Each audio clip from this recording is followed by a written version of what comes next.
hello, I think we're here. Hello. We have faces. Welcome to the Crowded Tavern. Welcome. Hi, everyone. Hi. Got to stay very still. Oh, Adam, you moved. What are you doing? Yeah. Trying to stay in the square. Okay. Great start.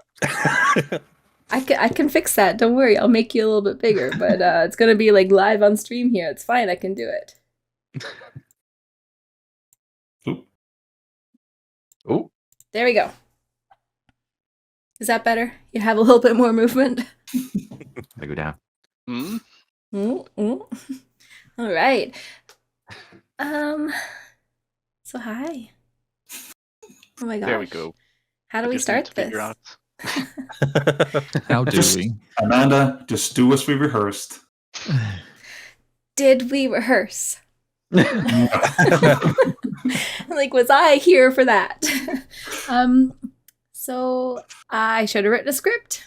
I don't know. Hi everyone, welcome to the Crowded Tavern, the cast, the this wild and wonderful adventure that Marty, pointing the right way, that Marty wrote. And we're very excited.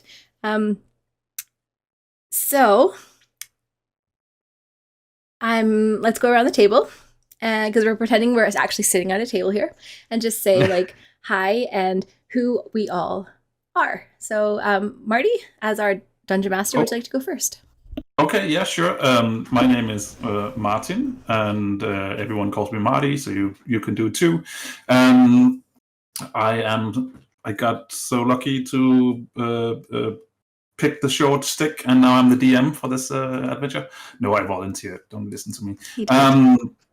I did volunteer, and yeah, who am I?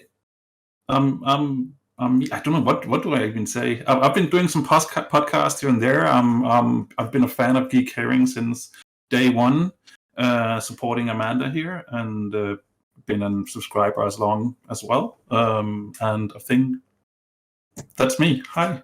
Ask questions and I'll answer in the chat. Oh, there you go. Drop your questions for Marty in the chat. It's just turned into an AMA, which I love. Yeah, exactly. I love it. Okay, who is up next? Cheesy, do you want to say hello? Yeah, of course. Hello, everyone. I'm sure most of Geek Herring's community knows me, but if you don't, my name's Jake. I go by Cheesy Kids here on Twitch as well. I've been playing D&D for about 6 years now, on and off during COVID, as we all have. But I'm very excited to jump back into it, and it's amazing to see all of your lovely faces. And yes, Bonnie, my name is actually Jake. Imagine. Oh wait, I was supposed to say how long we've been playing. Okay, I've been DMing for 2 years. Good job. This is an interview. We want all the information. Awesome. Well, I'm very glad that you're here, Cheesy Jake. Cheesy. Cheesy Jake. Yeah. So happy. I guess I'm happy about Marty as well. I didn't actually say that. Marty, thanks for introducing yourself. Okay, next we have Adam, or Adamori, sorry. Yes, hello. I'm Adam, or Adamori. You can find me at Adamori RPG on both Twitter and TikTok. I've been playing RPGs since 2017, so there's some math for you. And sort of early last year got into dice making. So you can find my dice over at nfilart.com, and sort of through that, wanting to get more involved in the sort of wider online TTRPG community. Met Amanda on Twitter, and sort of here I am. And we're glad to have you here. And just the power of Twitter was awesome. I was like, I don't know who this person is. This is so exciting. So we're very, very happy to have you. And Danny, hello. Hello. My name is Danny. I have been playing Dungeons and Dragons for 8 years, maybe mostly as a dungeon master. I do get to be a player now, so I'm happy about that. And I don't have anything much special about me. I'm a Danish sci-fi writer, but very not well known. And I just I love D&D, and then I had the opportunity to sign up for this, so I jumped at it. But I know you. I've read your books. Yes, you do. And you have. And if anybody else reads Danish, you can read Danny's books too. Sure you can. I hope I you can do. give it a try. I'm glad to have you here. And I'm Glad to excited be to here. see your roles reversed and you to give Marty as much grief as Marty gives you. Well, then it'll be none at all. Oh, that was very nice. And I We know gotta it's not change that. true. Lies. And finally, right below me, Rick, hello. Hello. Hi. My name is Rick, or Watermelon on various platforms. I'm a streamer. Been streaming for coming up for 3 years now. And I am a avid TTRPG player as well. I've been playing D&D for 4-ish years probably. I have a 4-year campaign going. I've been playing some bits and bobs before that. So lots of D&D, and over the past couple of years I've been branching out into different TTRPGs as well. Some Thirsty Sword lesbians, some I almost said lesbianims then. That was really, really close. Some what's the one that I can never remember the name of? Kids on Bikes, and other things that Gemma, one of my community members, shoves in front of my face, and the moderator here as well. That's kind of a quick elevator pitch of who I am. That other game you play, is it correct that you're going to go directly and play that afterwards? When Yes. this is over? Yeah. So my Wednesdays are now finish work, start this, finish this, do my other D&D game, and then cry until I fall asleep. Those are now my Wednesday I plans. hope that there's like less going forward. crying. Like not too much crying. Hopefully there's some like yay, and I'm just gonna sleep. Sure. There'll be moments of joy, I'm sure. Okay. All concluded with crying. So yeah. All right Yeah. then. Well, I'm glad you're here. I'm glad everyone's here. Thanks for going on this wild ride with me and Marty. I'm very, very excited to see what he has in store. So I think I've talked enough. Maybe it's time for Marty to take over. And I'll just woman the stream and roll some dice. All right. I mean, so you were not joking when you said I should prepare stuff for today? No. Oh, Monty says, did I say who I am? Did I say who I am? I wasn't going to say anything because I couldn't remember if you said anything, but I'm pretty sure you didn't introduce yourself. Okay. Hi, I'm Amanda. For anybody who doesn't know me, this is Geek Herring TV is my brainchild. And I have been here creating content apparently for almost 3 years, as Marty's 32-month subscription has just told me. So that's a thing that's happening for a very long time. And I've been playing D&D for 4 years, maybe 5 years, somewhere around there. I'm not sure when that first few sessions went. They weren't real sessions. They were. It was a very confusing thing with a neighbor who was just like, yeah, okay, so making characters, but like we didn't really make them properly. So it's very interesting. But it was fun. It's a good time. So that's what's going on. And now we're doing this. We are doing this. Sorry, I'm rubbish at introducing myself. It's fine. I feel like you two are trying to convince yourselves more than anyone else in that. So we are doing this. Right? We are doing this. We are live now, right? Are we doing this? Are we doing this? I think we're doing this. All right. Okay, well, let me start out by saying that if there are any rule lawyers out there, you are probably not going to have as much fun as the rest of us, because there will be a lot of experimentation going on in this. Perhaps, maybe, who knows what I've prepared. So you'll want, and I guess the players are now as well. But without further ado, unless anyone else has a last thing to say before we start, then I will start us off. Nothing from me. It's all yours. Very well. You just tell me if I need to change scenes. Okay. Okay. I don't know if the chat can hear the music in the background now. I hope so, because I started some music and I think everyone else can hear it. So No, they can't. they can can't. hear Oh, it. no, they It might just be able started. to. Hang on. I can turn the volume up. They can't. They say. I don't even hear the music. Oh, you don't hear the music. Are you actually in Foundry? Yes. Huh. But everyone else can hear the music, right? Besides Chad and Amanda. Yes. Okay, I good. can. Yeah. How do you hear In that music? case, welcome to Baraguo. It's an enormous city with over 60 million citizens. It's the largest city on the small planet Ominir. The city itself is divided into districts, also called circles. And unsurprisingly enough, the districts are very circular. The pride of the city itself is the innermost circle called the Angel Bright Bloom Circle, named after the two famous creators of the Infusion and Arcane Corp, also known as the IAC. The Corp hires all sorts of people, but its foundation is built on Henry Angel and Enior Blightbloom's interest in combining science with magic.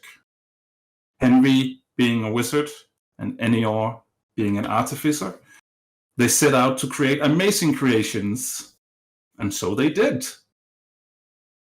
So the citizens of Baraguo, nay, the whole world, now have access to pretty much everything they can think of, if they can pay, naturally. So, do you not have any affinity for magic? No problem. Buy a spellstone. Attach it to your clothes. Or on your person, however you attach it, as long as it's on you. And now you can throw a fireball. What can go wrong? Spellstones can be applied in all sorts of manners, and it has led to great inventions such as airships, light rails, and many, many other things, and we'll probably explore some of them today. The inner circle, it's marvelous, and we're going to spend some time there, but our story right now doesn't start there. First, we need to go to the outskirts of the city, in one of the, let's say, less so wealthy circles.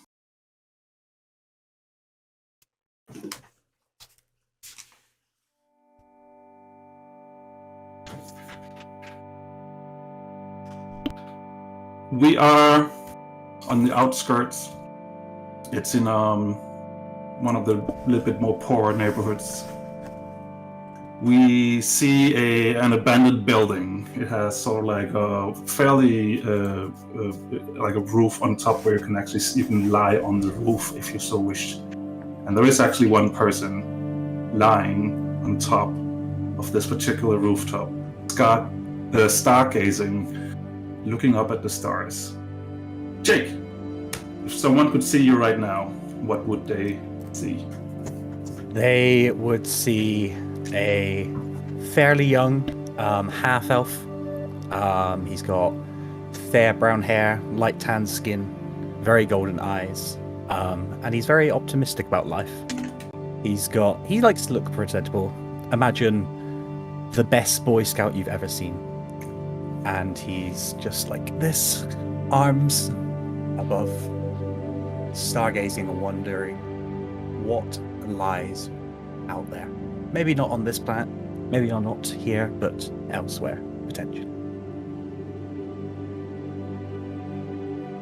You're so focused that you didn't realize another person has arrived on the roof, and they slowly, walk closer to you, lie down next to you, and you don't realize until you get an elbow in your side.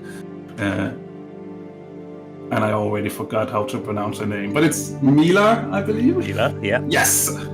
she's lying down right next to you, and she elbows you, and you're aware that she's there now, and she's looking up at the stars as well, and she's like, "Show me the star again, the one where the expedition is going to." So he's looking around a little bit. He's like, "Oh, it's that one. See the bright one in the distance. You can never miss it. Look forward, and it will take you there." What do you think they'll find out there? Oh, I mean, it could be anything, right? It could be new lands, new creatures to discover. I mean, I know I'm going to be ready if I ever get to that point. But who knows? The possibilities are truly endless. She's looking at you closely, and she goes silent for a little bit, and then eventually she asks you a question. She asks you a question, and she says, "You kind of look determined. Are you really going to try and sneak in there?" I mean, I feel like I need to. I feel like my voice is apparently gone. Yeah, I hit puberty at that moment. On the roof? That was Right there. fast. It happened. Well, Jake's story's over. He's found what he was looking for. There we go. The end. That's what we had for you.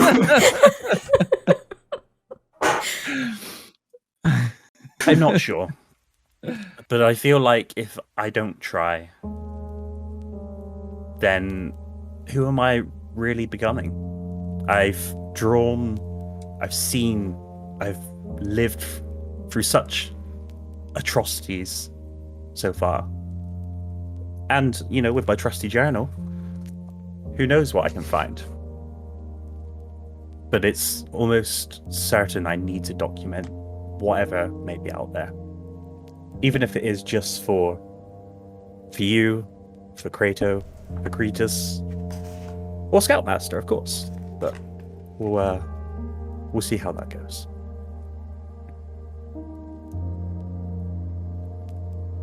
I'm going to miss you if you leave.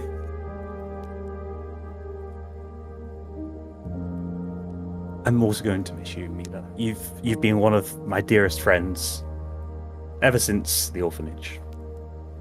And if I could take you with me, I most certainly would, but you need to stay here and look after everyone else. The Order of the Owl Bearers is lost without you. And Should we as do you... Sorry, I was going to say, should we do one final call for Order of the Owl Bearers one last time? Interestingly enough, as you're saying that, you hear from the stairs, "Caw-caw!" And I look down to see who made the Order of the Owlbears salute. It was Kratos and Kretus that almost running up the stairs. They were late, but they're here now, and you everything just gets louder now that they're here as well, because they're talking and yabbing and having a good time already, even before they arrived. And Kratos comes up to you and says, "Look what I got today! It's a trading card of Viero, the halfling wizard. He even throws a fireball!" And he says the command word, and the small spellstone that sits on the card, which is a minor illusion spellstone, shows Viero, the halfling wizard, as he's throwing a fireball straight at the viewer, you, the camera. I don't know how it works. And it all ends in a small explosion of light before the image disappears. Give me. I need that one for my collection now. I need it. But I found it. It's mine. You cannot have it. You can share. We can share. It's fine. But your eyes are focused on that small, tiny spellstone, and without realizing, your hand goes into your pocket and you unconsciously squeeze something you have in your pocket. A spellstone that you found the other day.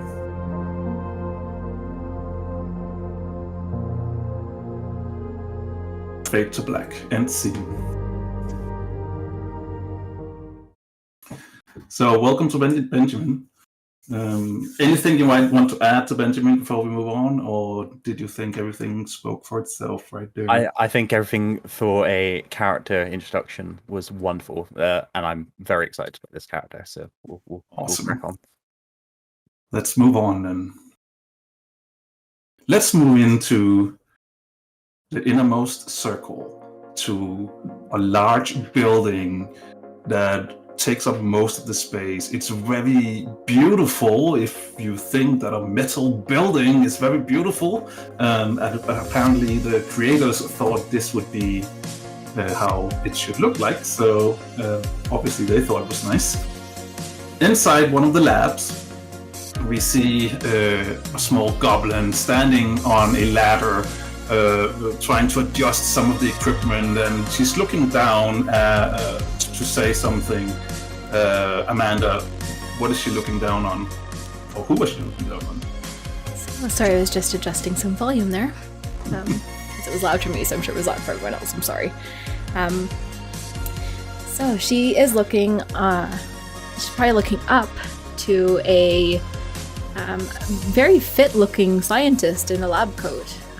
She would see a Kalashtar, which is a species similar to a human, but different in many notable ways, who's probably around 5'10", and more quite muscular and strong, but not huge or bulky. She has wavy brown hair that she wears in a high ponytail, and 2 braids that sit down the front of her face. So even though she's wearing a lab coat that says IAC on the pocket, she's wearing not very much underneath. She wears like a crop top, wrap style top, and kind of flowy trousers. And she is looking off into the distance, probably deep in thought. That is correct. You mentioned the IAC. We are actually in an IAC lab. We are on the IAC compound currently, and the goblin who is adjusting some things says to you, a smart person like you should be able to find someone to spend their life with. I mean, come on, like Grandma always says, only a troglodyte should live like troglodytes. Yeah. Sorry. Frayne, you know, there's too much to be doing with the dreams and the science and the labs and the notes. Who has time for romance? Who has time for that? I don't have time for that. I mean, if you don't make time, you won't ever find it. That's not Grandma, that was me. Well, that's all well and fine for you to say. I don't think it's for me. The goblin is standing on a ladder, and while you're standing there looking at it in that position, like she can barely reach whatever she's adjusting, and it looks kind of dangerous. And you look over to the sign behind her that reads, 586 days since the last accident. But you know that sign hasn't been reset for a long time. Yeah. Frayne, you're supposed to be the smart one here. And I kind of walk up behind her and put my hand towards her back. And I'm like, maybe you shouldn't be standing so precariously on this ladder. Oh, I'll be fine. Can you hand me the Mac can, please? Sure. I walk over, pick it up, and walk back to her with it. So, a Mac can, for those who don't know IAC lore, which I don't understand why you wouldn't. A Mac can is a magical canister that is used to power different devices and things. It's a canister contains magic.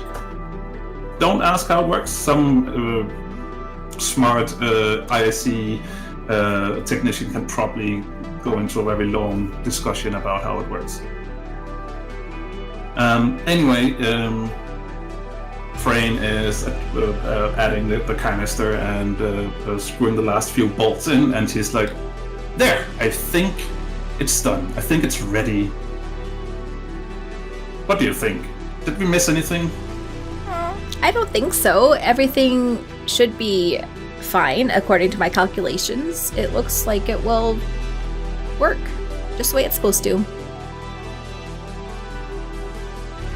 Yeah, I mean, I totally agree. Did you know that, these mag cans are so heavy and there's a way better way to do it? I don't understand why they don't want to listen to me. You know a gelatinous cube, right? Well, yeah, everyone knows a gelatinous cube. Yeah. So if you cut parts of that out, you electrify it, and then you can mold it into a sphere, for instance, and then you could fill it up with energy. It's so good at containing things. It's amazing. You could build like something like, those crystal balls from Silly Stories. Yeah. I mean, you could make one of those. That's how it would exist. It can exist. But how would that make it lighter to carry the mag cans? Did you know? Listen to me, a crystal ball, but it's gelatinous. They're not heavy. I mean, sure, if you take the full thing and try to lift it, sure, it's heavy, but if you cut it into smaller pieces. Have you shown them a prototype? I don't really have a lot of gelatinous cubes lying around. Oh. Well, maybe we should go find one. Maybe one day. As you are having your conversation about gelatinous cubes and how to apply them scientific ways, this is all proven. Trust me on it. It knocks on the door. There's a knock on the door. And in steps Ron. Ron is the chief security. Chief security chief. One of those ways, however it works best. And Ron. He's like an older male human. But considering how his age, he's still really buff. He still works out a lot. Security chief Ron J. Ambo is standing in front of you, and he's walking up to you, and he's like, "Hey, Frayne, how are you doing? Neza, can I have a word with you, please?" Sure. I walk over. What's up, Ron? So, I'm glad to see Chad figured out who he was. I've seen that you've signed up for the expedition in a few days, and you haven't been gotten any reply yet. And I'm just here to just let you know that there's been a few changes, which means that there is still room if you want to have one of those spots to go on an expedition. I would absolutely love that. That would be great, Ron. Thank you. Very well. Well, I mean, there will be a briefing tomorrow. Just show up for that. You know where it is, and it will be great. We'll go on an adventure together because I'm going as well. Ooh, that'll be fun. We can still work out together. Absolutely. And with that, he basically just almost salutes you and then just leaves the room again. And Frayne is coming up to you. See, that was my doing. I put in a good word for you. Oh, Frayne, thank you so much. You're the best. So, are you coming too? No, somebody needs to run this lab. It doesn't run itself. I mean, that's true. Your prototype is a prototype. It still needs to be completely finished, but I think we have all the parts now. We should. It should be working fine. It should be self-sustaining, really, at this point. I think so too. But when you go up there, can you please try and clarify something for me? Because I've heard rumors. Okay. I heard that they have something called a bugbear. A bugbear? Oh. It sounds Let like... me write that down. Do that. It sounds like an oxymoron to me, because a bug, small and tiny, you can easily squash it. A bear, kind of large and dangerous. So which is it? Is it a bug or a bear? Bugbear. I don't get it. So I'll find out. I'll figure out what a bugbear is for you. And with that, the scene changes a little bit. We're still close by this lab. If I can find the right buttons to press. Because we are walking down the hallways. Our character is walking down the hallways towards the lab that we just were in. And on his way, this character runs into Ron, who says hi to him. Danny, what is Ron looking at when he passes you?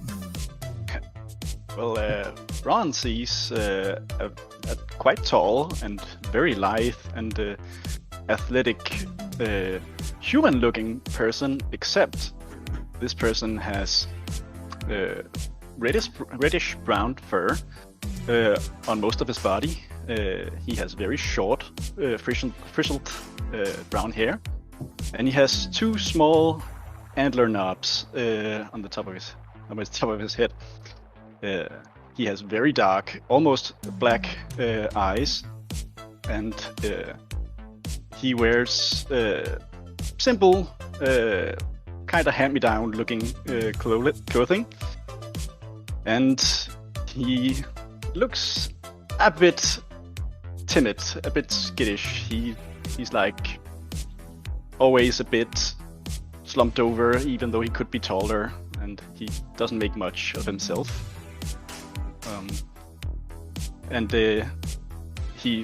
He's almost scared as he sees Ron coming around the corner. Yeah, hello. Hi there, Auburn. Good to see you. Hi. Where are you headed? It's just wandering. Really, I get restless. You know, I'm not used to these. Well, and I touch the metal walls, and I kind of these walls are really cold. You know, I was heading to maybe check out the garden again. Well, yeah. I mean, the garden. It's not a place I get to go to too often, but go have fun. And he doesn't have time. He's already left. Yeah. Hi. And I just continue on my way. Yeah. And as you are on your way, because sorry, I should have informed you about this before you said you were going to the garden. You realize that you actually need to be at the lab. You were heading there because I turn around. And I hang back a little so I don't actually follow him, because that would be awkward. He looks back and turns the corner. I just stand there a bit. But, and then I head to the lab. You eventually head to the lab, and you gently knock on the door, and you hear the goblin voice from inside. Come in! And I guess you enter. I enter the lab. Yes. Yeah. Hello. Hello. Good you wow. Good you could come. Good to see you. This is Neza, Frame, and we're going to test the ST3K today. But I bet you've already been instructed how everything works, correct? Sure. Something about dreams, something. Sorry, I'm quickly going to make an insight check. So you decide if you just want to fail it, or if you actually want to try and just deceive. I'm going to try to Okay. deceive to make it look like I would know what I'm talking about. Oh, well, then do it at disadvantage. Yes. That would be an 8. I mean, Frayne is none the wiser. Actually, Frayne's a little bit like, "Oh, really? They informed you? That's a first. But cool. Well, in that case, let's just get into it." And by the way, that was the first dice roll up tonight. But in case, just so we're all on the same page, could we just run it by me one more time? Sure. So this helmet, you put it on. As you can see, it has a few spell stones attached to it. And without going through all the techno mumbo jumbo, they will do a combination of the magical spells Sleep and Modify Memory. Nothing to worry about. It's just to create a small scenario just for you. Okay, and it's not dangerous, right? No. I mean, our extensive tests, nothing has happened to most people. To most people. I mean, there's a few hiccups in the beginning, but that's like 3 models ago, right, Neza? Right. This model, the STK or SD3K, is the finest of its kind. Nothing can possibly go wrong. Way better than the 2K, and Mm-hmm. the 1K we don't talk about that. Why? What happened? Oh, I mean, nothing big. Just Let's just move on. This 3K, it's perfectly safe. 3K is safe. You'll be fine. Yeah, you won't lose your personality or anything. All your memories will be intact after. Everything is fine. Everything will be fine. Oh, okay. I grab a carrot from from a pouch, and I just take a very small bite to just chew on. So, right. so how is Auburn feeling right now? Is he like feeling in safe hands, or is he a little bit worried? He looks slightly worried, but he's trying to calm himself down. So Frayne is just elbowing Neza a little bit, and just making it look like a comfort him, and just turning around, starting to prepare the equipment. I kind of walk over hesitantly to Auburn and say, "Thank you for testing the SD3K." Oh, you're welcome. Anything I can do to help. I like to be useful. You are very, very useful. Well, can I try. Can I adjust the helmet on your head? Sure. Like, put my head forward. Gonna adjust and tighten it up. Okay. Yeah. Ow. Oh, sorry. Okay. How's Thanks. that? It's better. Okay. I think Hit hard on the antler knobs. Oh yeah. I don't have those. No. They're just they get in the way. Yeah. All right, you two chatterboxes. I think it's almost time. Neza, if you can put on your helmet as well, and then we can fire this baby up. Yep. So I sneak another bite of my carrot. So Neza is strapping in the helmet, stepping on the helmet, and ready to go.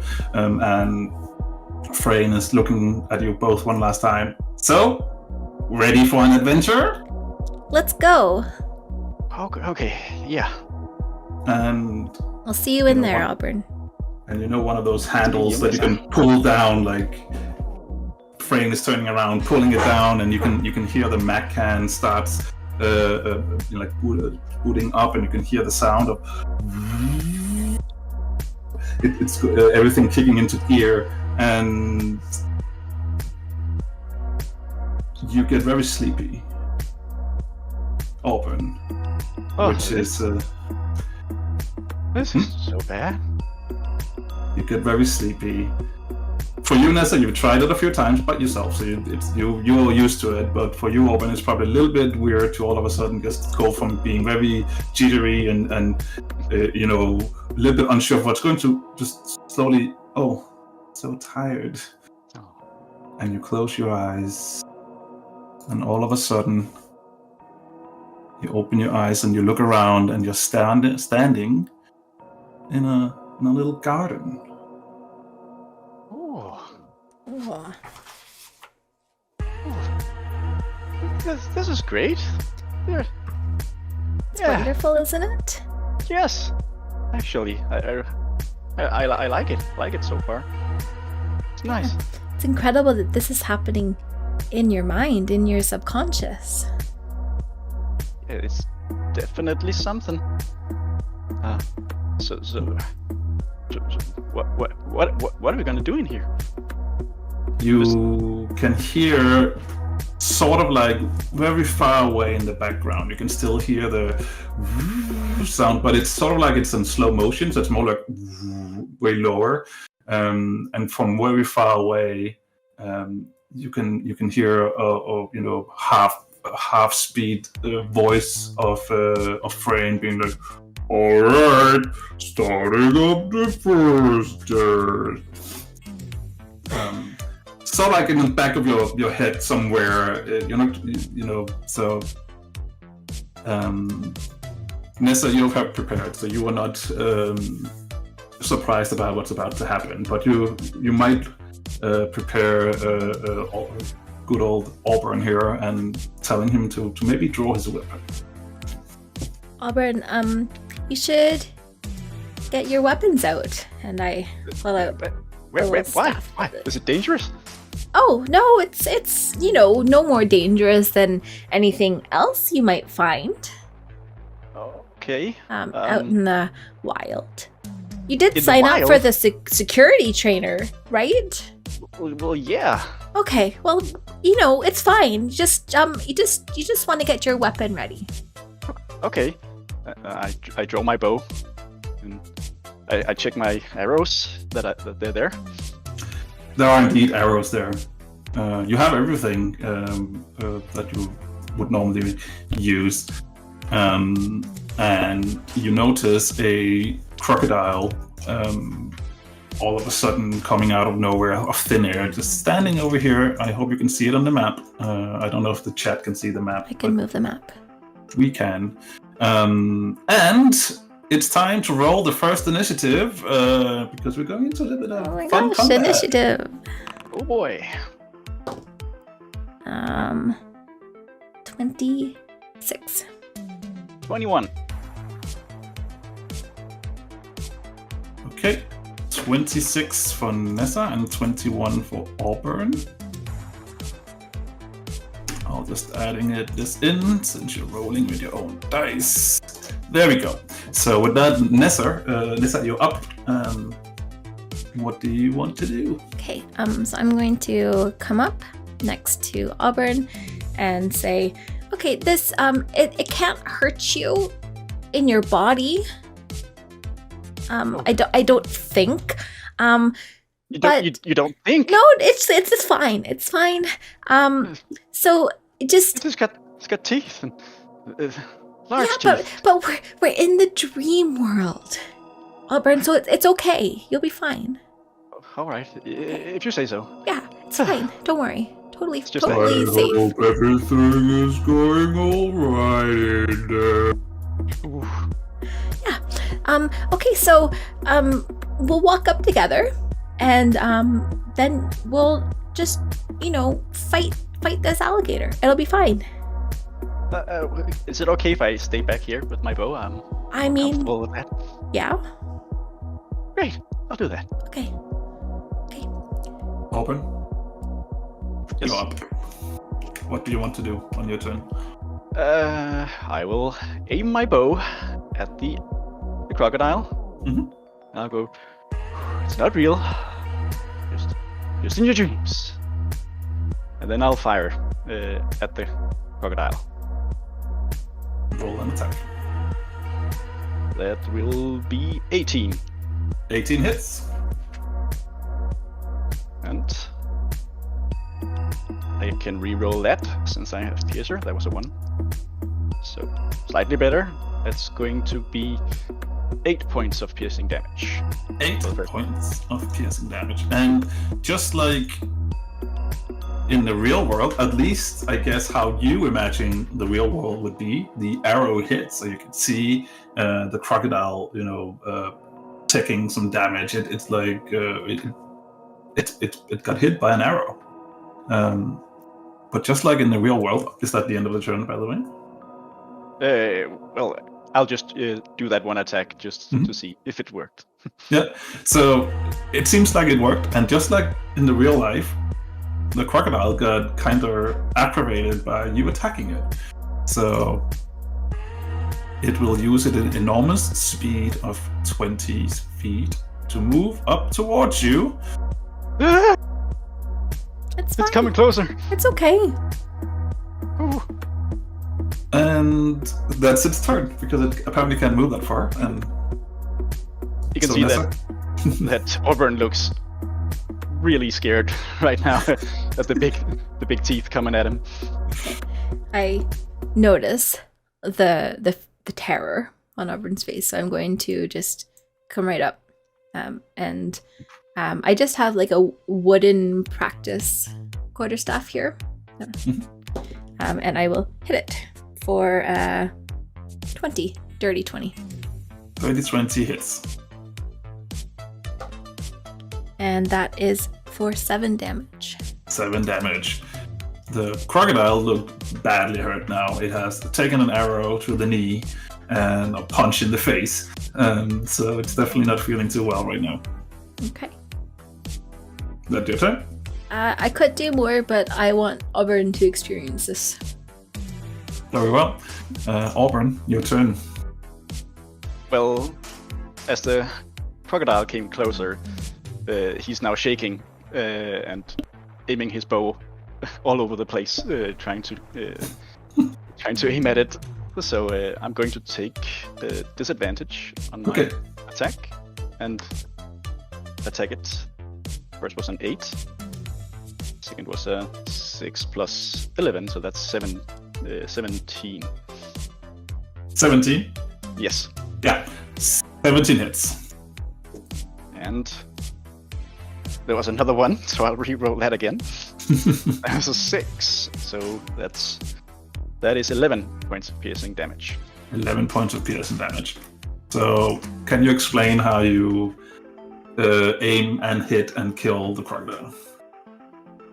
Well, it's gonna be more luck, or at least seem like more luck than actual skill. So, as the croc opens its mouth, the arrow just goes straight in through the top of his mouth and into his brain. Very well. And like you imagine in the real world would work, the crocodile falls to the ground, or it doesn't move, stops moving. Instead, you killed this imaginary crocodile. Well done. You gain 5 XP, if that's a thing. Yay! And it magically disappears after that. That was great, Auburn. You did that was fantastic. Good job. And How I did it just feel? Go, oh, that was a little too real. A little too real. So, and I pull out my notebook, my digital device.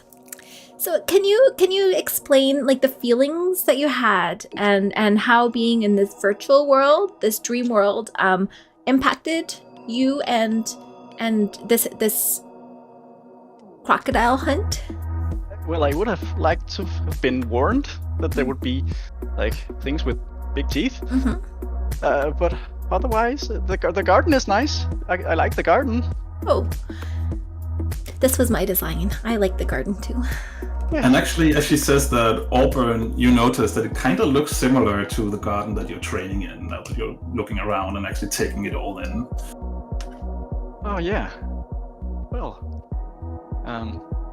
it kind of looks like the garden that you and I, or I train in here at the facility. I modeled it after that. I have seen you there. Yeah.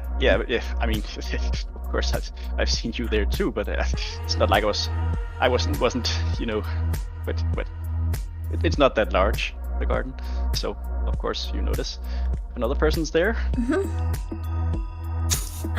So the firing of your weapon, how did that feel? Real, Real, very real. felt real? Everything's very real. Yes, Very real. too Okay. real, Mhm. almost. And do you have anything else to say? Yeah. If no.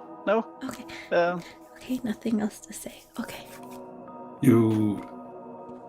Because you've been talking to each other, you've been focused on other things, but now that you're actually done with the talking, you start to realize that you can hear something like bonk, bonk, like in the back of your head, and you can hear a Frank's voice. Oh, god damn it, now it's doing that thing again. And out of nowhere, you can also hear the hum. And even though that's a very low hum, you can hear that it all of a sudden increases a little bit in volume. So it says, "Ooh." Neza, you know exactly what this is. But Auburn, you're just unsure about this. What's going on? What's going on? What? You forgot. Okay. Did I? Is this in my No, notes? it's the Mac-can malfunctioning. Is basically what's happening right now. That's just the Magcan malfunctioning. It's fine. I think. It's fine. An even larger crocodile just spawns. Oh god. In here. I mean, okay. And we are just keeping the initiative order. So Neza does a crocodile all of a sudden, a large one. Okay, well, I'm just running up here, and Auburn, you just this is totally fine and normal. So just kill this, just like you did the last one. Okay, it'll be totally fine. It doesn't seem like that way, but No, okay, it's sure. fine. Trust me, it's okay. It's okay. So I'm rolling to hit, and I rolled a 15. Yeah, hits. And that is a 10. 10. There we go. Anything else? Or is that it? Yes, I'm actually going to take bonus action of an unarmed strike, so I'm just gonna punch it. I'm gonna punch a crocodile. Are they crocodiles or alligators? This one is probably an alligator. I don't know which one is the larger one. So the larger one, that's what it is. Okay. This will be really important. Yes, that will be a test later. So I rolled a nat 1, but it is a 9 for an unarmed strike. It's also a nat 1. Misses. So the crocodile moves its head just as you're about to punch it. So if that's your turn, if that's your end of the That's turn, my then end, yeah. Auburn, your turn. So even larger teeth there now.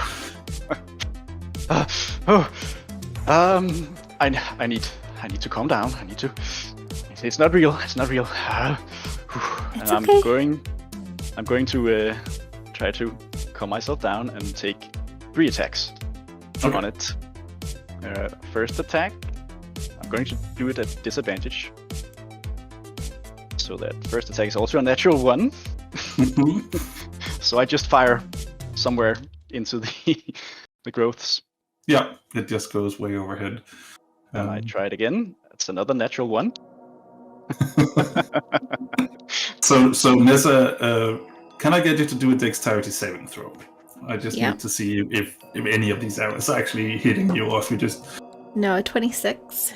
20. All right, so they're definitely going in your direction, but you manage just with your lightning speed to evade these arrows that are far off the crocodile. Sorry.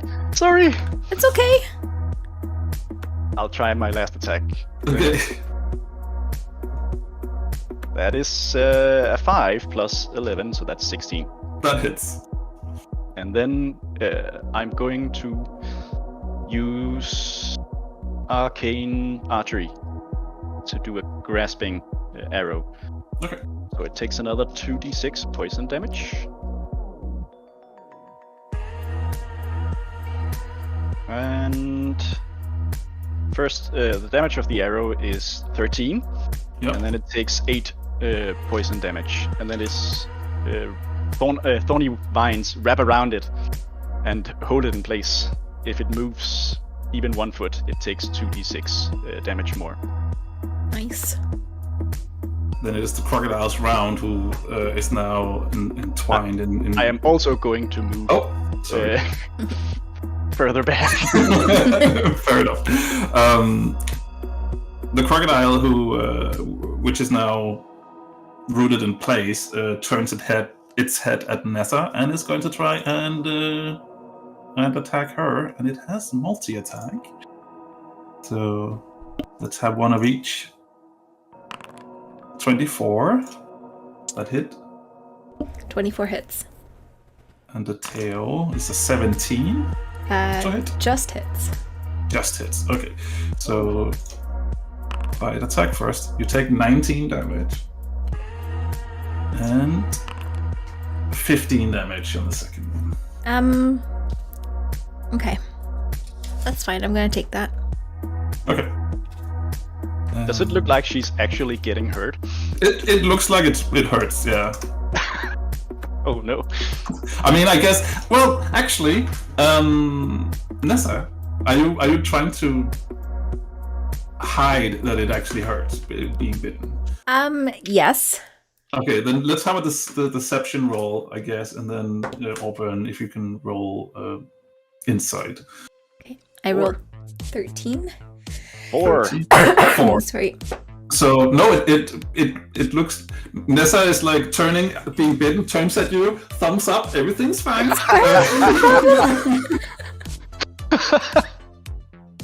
And then I it guess is okay. So it really can't hurt you. top of the round. In the background, you can hear Frayne cursing in slow motion. This machine must be trolling me. And you, Auburn, as she is saying trolling, starts to obviously think about a troll, right? Yeah. Yeah. So a troll spawns into. Oh no! Where did that come from? I'll quickly add it here to the initiative order. Neza, you're up first. Fuck. Frayne, you better fix that. That sucks. So that's a 10 to hit. Yeah, that misses. Damn it. Then I will take the bonus action. Oh, there we go. That's gonna hit. With a 20. Yeah, that hits. Okay, and that's 9 damage. 9 damage. So it started. Giant crocodile alligator is starting to look a little bit wary now. Auburn, you just noticed a troll spawning into this dream turning nightmare. Well, still being slightly nervous, but having seen that they practically don't hurt, so it's just gonna be like, oh, I gotta hand it to you, Neza. That troll looks really scary, but I guess it's fine. It's fine. So, Yeah. So he's a lot more confident now. He's gonna move a little closer. Mhm. Yeah. It's not scary at all. It's not scary at all. And then he's going to shoot. This time not at disadvantage because he feels safer. He's just going to shoot at the crocodile. Yep. 1 attack. That's 22 to hit. Hits, yeah. And it's going to be 10 damage. 10 damage. Then 1 more attack. Yeah. That's a natural 1, but since seeing as I am an arcane archer, if I miss an attack, I can re-roll an attack against a different enemy within 60 feet. So I'll just make Lucky that a troll spawned. Very good. Yes. So the arrow's just going to miss the crocodile, but curve towards the troll instead. And that was a 2, so that's still 13 to hit. That misses. Oh. And you should get rid of those dice. I'll use the kitty cat dice instead. So, third attack. Oh, against the... Did I say damage for the croc? Yeah. Third attack on the croc. That is 30 to hit. That 30? Yes. It misses. It misses? No, it hits. Don't be like that. Also, I rolled a 1 for damage, so I can reroll that Yeah. into a 4. So that's 9 piercing damage. 9 piercing damage, and it's starting to look bloody now. It's looking like it's having a bad time. And now maybe it's the crocodile's nightmare, perhaps. Auburn is starting to look a little bit pleased with himself. All right, is that your turn? You're doing great. Yeah, I am, aren't I? Yeah. Crocodile is just going to stay here and take a bite. 21 hits. Mm-hmm. And a tail swipe. 23 hits. Mm-hmm. So you take 22 on the first one. Oh, shit. And 15 on the second. And Auburn, can I get you to roll a perception check? Hang on, can I do evasion as a reaction to that? If Perhaps. evasion is for dexterity saving throws. Yeah, allows you to make a dex saving throw to take only half damage. Certain Or area no. effect. Half damage if you fail, and no damage if you succeed. Yeah, but this is not really an area of effect. So I would say no, just for the comedic value. Okay, no problem. I rolled an 8. For An perception. 8. Okay. Neza seems fine. It's fine. Everything's going great. Everything's going great. The troll's turn.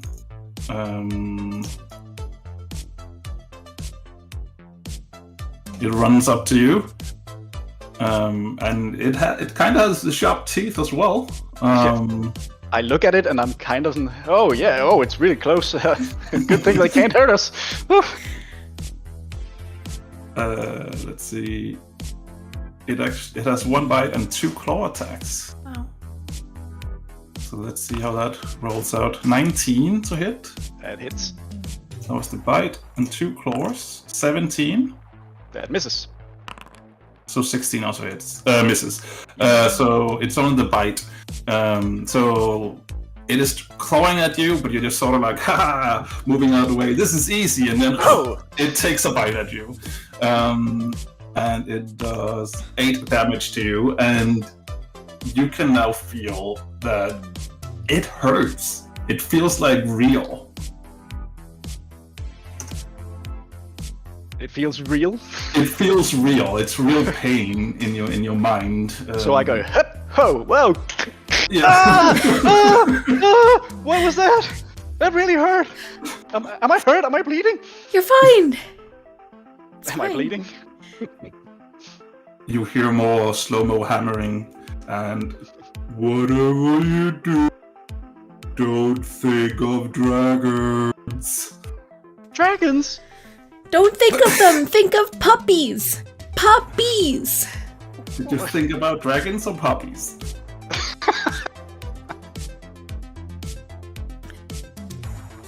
Is the dragon going to appear now? If you think about I'm it. asking you.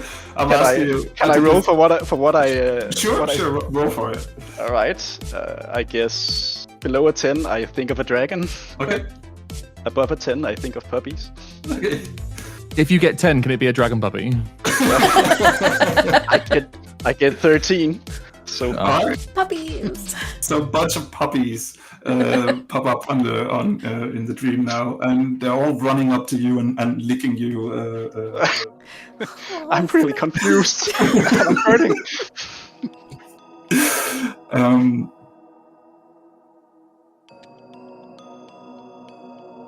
Good Yeah. job. Go on. Good job, Auburn. Quick question, DM. In the stream world, am I actually bleeding? Do I have a wound? Sure, yeah. I mean, it bit you, so you can see where the teeth went in. Oh boy. All right, so what? Yeah, new round. Neza, you're up. Okay. Well, I'm just going to try to finish this crocodile off. All right. Ooh, that's better. That's a 23. That hits, yeah. And we're going for 11 damage. 11 damage. It's still standing, but it's looking really rough. Okay, well then I'm gonna punch it. Do it. With a 16. Yes. And 8 damage. That's enough. The crocodile is out of here. Literally punched a crocodile to death. you punched it and it just evaporated into thin air. That's right. That's how you do it. And then I'm going to run over behind the troll so that I'm flanking it with Auburn. Yeah, you need to move one more than to flank. Oh, okay. Sorry. That's fine. Auburn. There are puppies all around me. There's puppies all around you. There's a giant troll in front of me. Auburn is just going, what do I do? Do I attack the troll? Do I save the puppies? What's going on? You said this wasn't real. It feels real. It's not real. It's all in your head. It's okay. You're fine. Trust me. It's okay. I need to roll down. Just raw intelligence, Auburn. That will be 15. She said it's all in your head. Okay. Whew. Well then, I guess I attack the troll. Okay. With my short sword while also trying to shoo the puppies away. Okay. That's going to be 24 to hit. That hits. It's going to be 9 damage, piercing. 9 damage, yes. And I'll take it again. One more time. Both are... One is 18, the other is 25. Hits. So, 2 attacks. I can re-roll this one because it's also piercing damage. So it's going to be 10 damage and 9 damage, so 19 damage more. Yes. Yeah. I just slash at it. Yeah. Is that your turn? Yes. Alright. Going to just stand there, looking up at this troll, going, it's not real. It's not real. It's in my head. So it's the troll's turn, and you just stabbed it and was bleeding from its wound, but you just see how they just close up and stops bleeding, like a troll would do, because it heals for 10. And then it's going to take a bite, or try to at least, with a 25. I guess that's enough. At me? Yeah. That hits. 21 hits. 25 hits. Okay, so here's some hurting coming your way, Auburn. 5. I said that too soon. The dice decided not to. 14 and 12. That's a lot of 5, ouch. 14, and 12. That's 30? Yeah. Ow. 31 actually. 31. Yeah. I'm bad at math. I think. Or am I completely messing things up right now? Sorry. I should. 31 was the math I 31 got. is correct. Yes. Good. All right. So you're taking a lot of, it's biting you, it's hitting you with its claws, and everything hurts. Oh man, can we get out of this now? And as you're saying that, it actually, you can see how the world slowly goes dark, and you feel like you're asleep. And then when you open your eyes again, you're back in the lab, and you open your eyes, and across from you, Neza is also opening her eyes at the same time. Ooh. Am I hurting in the real world, or is it? That's the thing. Yes, because I mean you're fine. You're both at full health, but it's sort of like in your mind. So your brain says, "Ooh, ouchie! It does hurt actually," even though there's nothing physical there. So I'm immediately getting up and picking up my tablet and walking over. So Auburn, how was that? It was bad. It was really bad. Bad. Okay, why? Why was it bad? Because it hurt. Hurt. Mm-hmm. It hurt really bad. Hurt really bad. Okay. It was way too real. Way too real. How was the puppies? But you did make puppies. I'm not much of a dog person, but I guess they were cute. I mean, they were better than a dragon. Well, yeah. But did you really like what you thought about? That's what came in there. We did that. It seems like it could be really dangerous. Or really beneficial for security training. Fine, I think it's almost there. If the Magcan just didn't do that thing where it stopped working, I think it would have been fine. I'm just going to try and pull the thing off my head now. Yeah, those damn Magcans. It's after we got this new delivery. Some of them is firing. I'm really sorry. I hope everything is went good in there. What did you say? Puppies? There were puppies. Oh, were they cute? How many were there? There was like 12. It was so cute. Oh, so it works. Yeah. Just thinking about that troll. What troll? There shouldn't be a troll in there. We didn't plan for a troll, did we? It was a troll. Somebody said troll, and I thought of a troll. Huh, interesting. And you can see Frey is noting things down. All right, I think that unless you want to have another go, I think no. That concludes today's test. Thank you so much for participating. You have been a great test subject. I mean, participant. I hope it helped. Very much so. Thank you. And Auburn is being let out. It's more like pushed out. Pushed like, out okay, the go now, bye. No, seriously, was everything fine in there? She's now talking to you. I mean, I think it went a little bit haywire when the Magcan started to do what it did. And Auburn started to think of like things. Like you said, trolls. And there was a troll. And I mean, it's maybe my fault. I didn't tell him to like clear his thoughts before going in. I probably should have done that. It's fine. Okay. No lasting damage. Yeah, just hope they don't get any emotional damage from them. But no, I think everything should be fine. Should be fine. He seemed like very sound mind. It's okay. Very well. Yeah. Outside the door, I'm just chowing down on snacks. Just going. And with that, fade to black. Scene's over.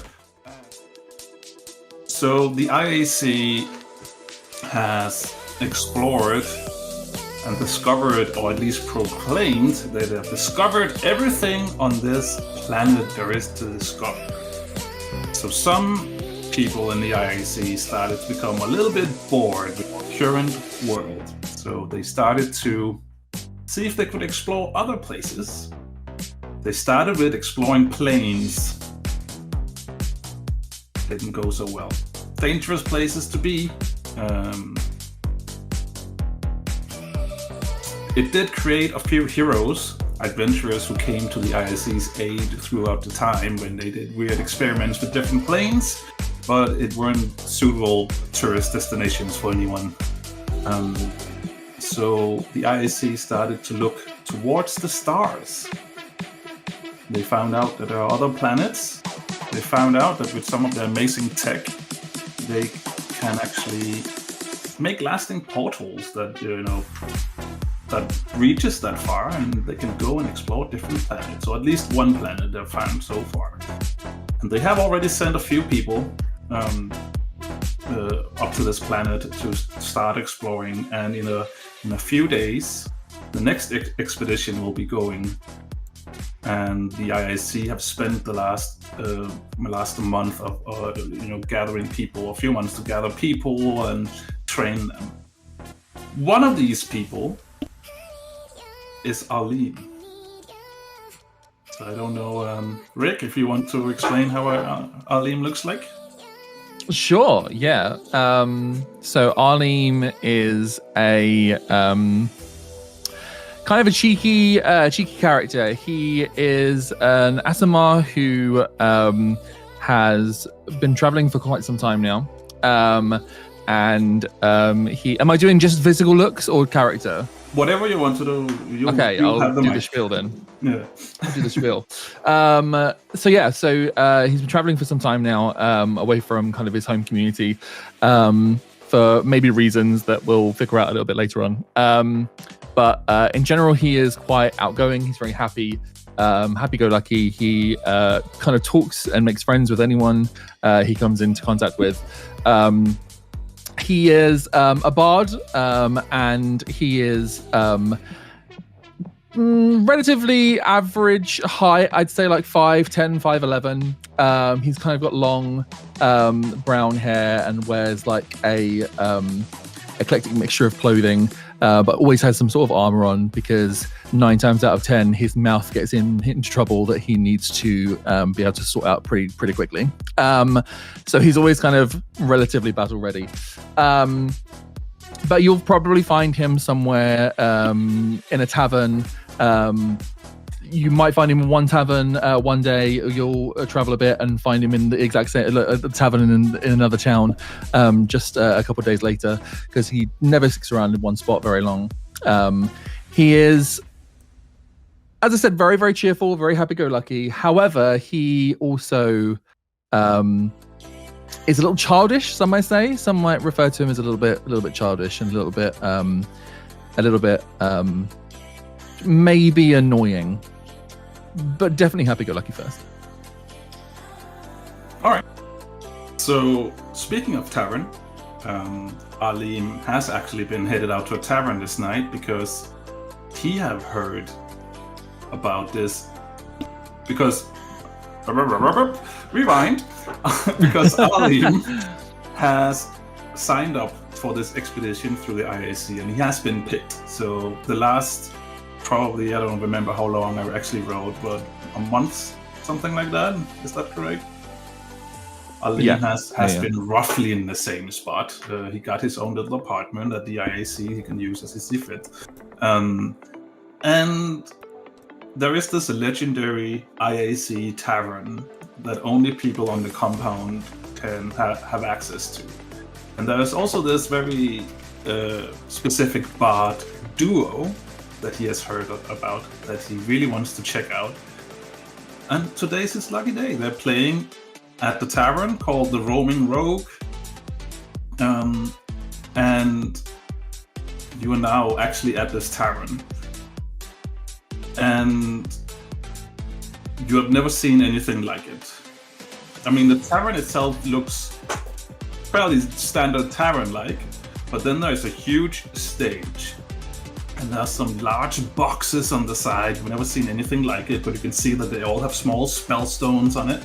And I bet that Arleem would have been up and investigating it a little bit. Mm-hmm. Question mark? Yeah. So straight away, if I saw there were spell stones unattended, I would be, my fingers would be all over them. All right. So you can see that the boxes have some kind of some of them have what's it called? This, I forgot. I should have written that down. The spell where you can make voices become or sounds come from anywhere. Prestidigitation. Magic mouth. Prestidigitation. Yeah. Blah, blah, blah. That Prestidigitation. Yes. Prestidigitation. Yes. Yes. So those kinds of spell stones on some of these boxes inside of them. There's also something hanging in the roof, and you can see that they have some kind of light, dancing light spell stone on them, and it all looks very intriguing to you. Okay. I'm definitely kind of over there. I'm having a having a good old search over the boxes, looking over, seeing if I can see anything potentially recognizable. So, when it comes to your bard side of things, are you very traditional when it comes to music, or do you like to experiment? Traditional. I like to entertain, and I find a lot of the time if you're trying to experiment with a crowd or with some people, they don't always react well. All right. So, Rome, the owner of this establishment, goes onto the stage. He's like an elder man as well. Gets on the stage and he's like, "All right, everybody, the Roaming Rogue proudly presents the duo Vicious Disc Jockey." And you see two bards getting on stage, and they have with them they have some kind of discs that they put into a device, and all of a sudden music comes out of these boxes with a spell. Let's just call them speakers. We all know it's speakers by now, right? So music is coming out of them, and you notice how when they can move their fingers on these discs, and it makes like weird scratchy sounds or something like that. You don't really know how exactly how to describe it. And the instruments sound probably similar to what you're listening to, the music that's on right now. It's not something that you don't really know what instrument can make these kind of sounds, and you're not really sure if you like it, I guess. I don't know. You decide. This isn't my cup of tea. If I was at a tavern, I wouldn't be here. I wouldn't be listening to this. I get that it's enjoyable, and I'm probably already understanding the kind of crowd this place pulls now. But it wouldn't be Arleem's first stop for sure. You do see that, as soon as they start playing this music that apparently these young people likes, you can see that a lot of them are getting onto the floor and they're dancing around. You see a female elf dancing past you, and you can see that she has like some very cheap bracelets around her arms and around her neck, and she has cast some kind of light spell on them, so they light up in different colors. I had so much fun figuring this out. I was about to say, I feel like you've had a lot of fun here. I'm starting to realize I'm not dressed appropriately for this place.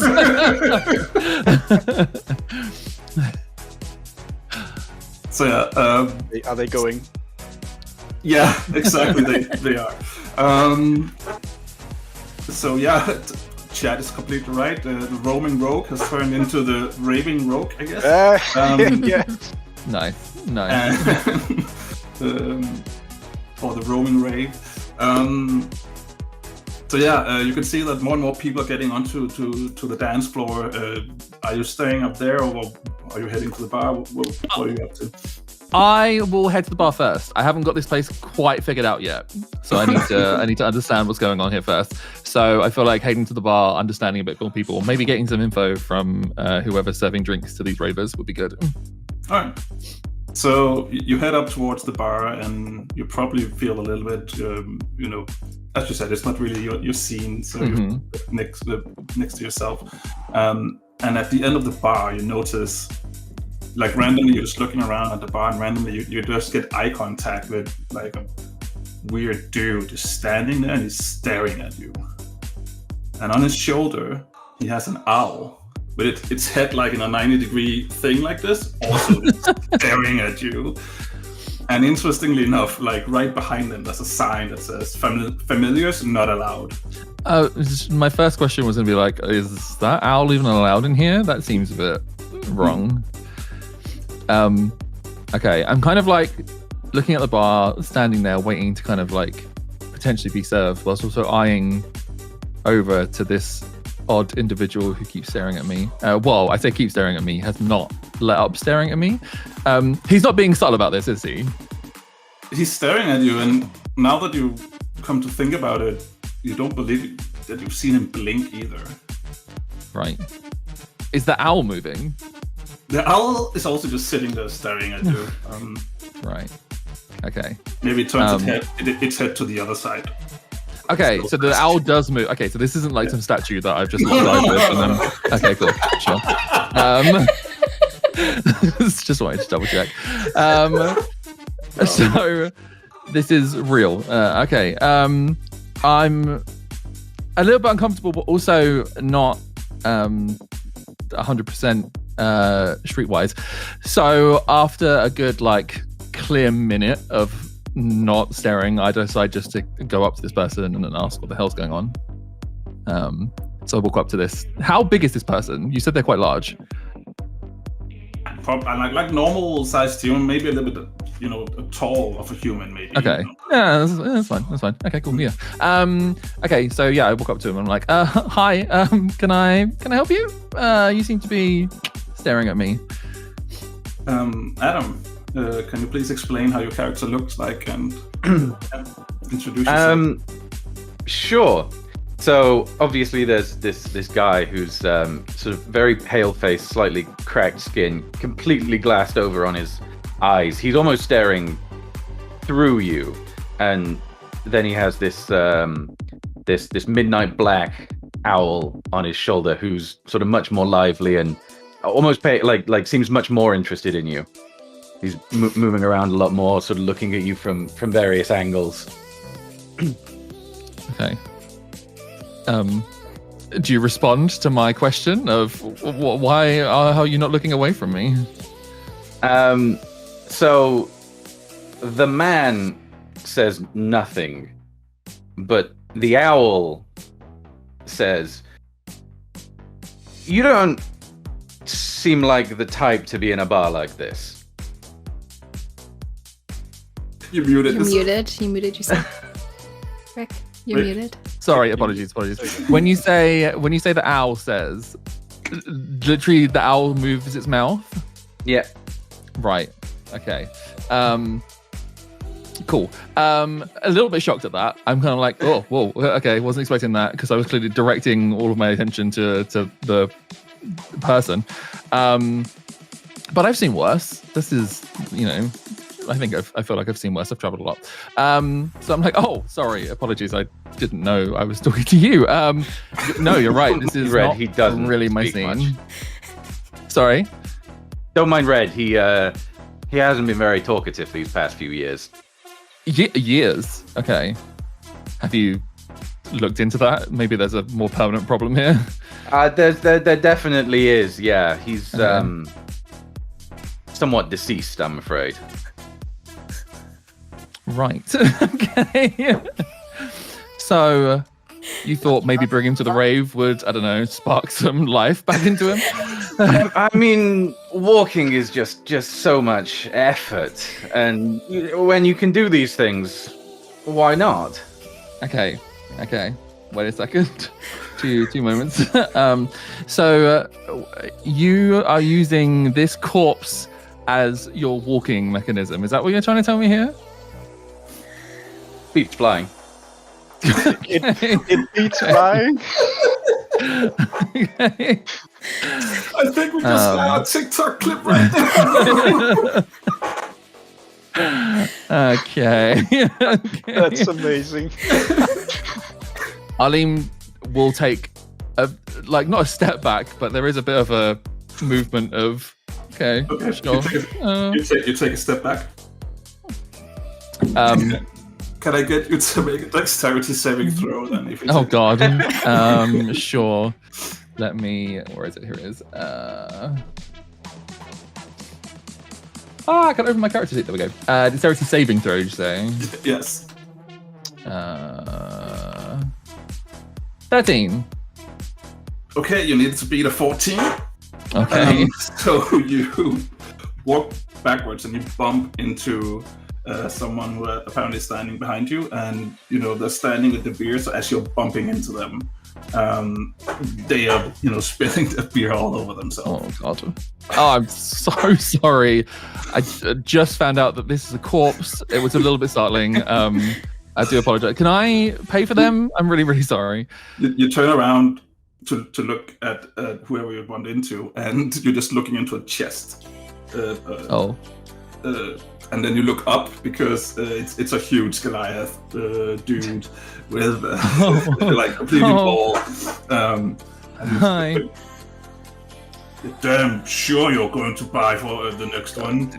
Oh yeah, absolutely. I will. Don't worry. I like being this shape rather than squished. I'll take you to the bar now.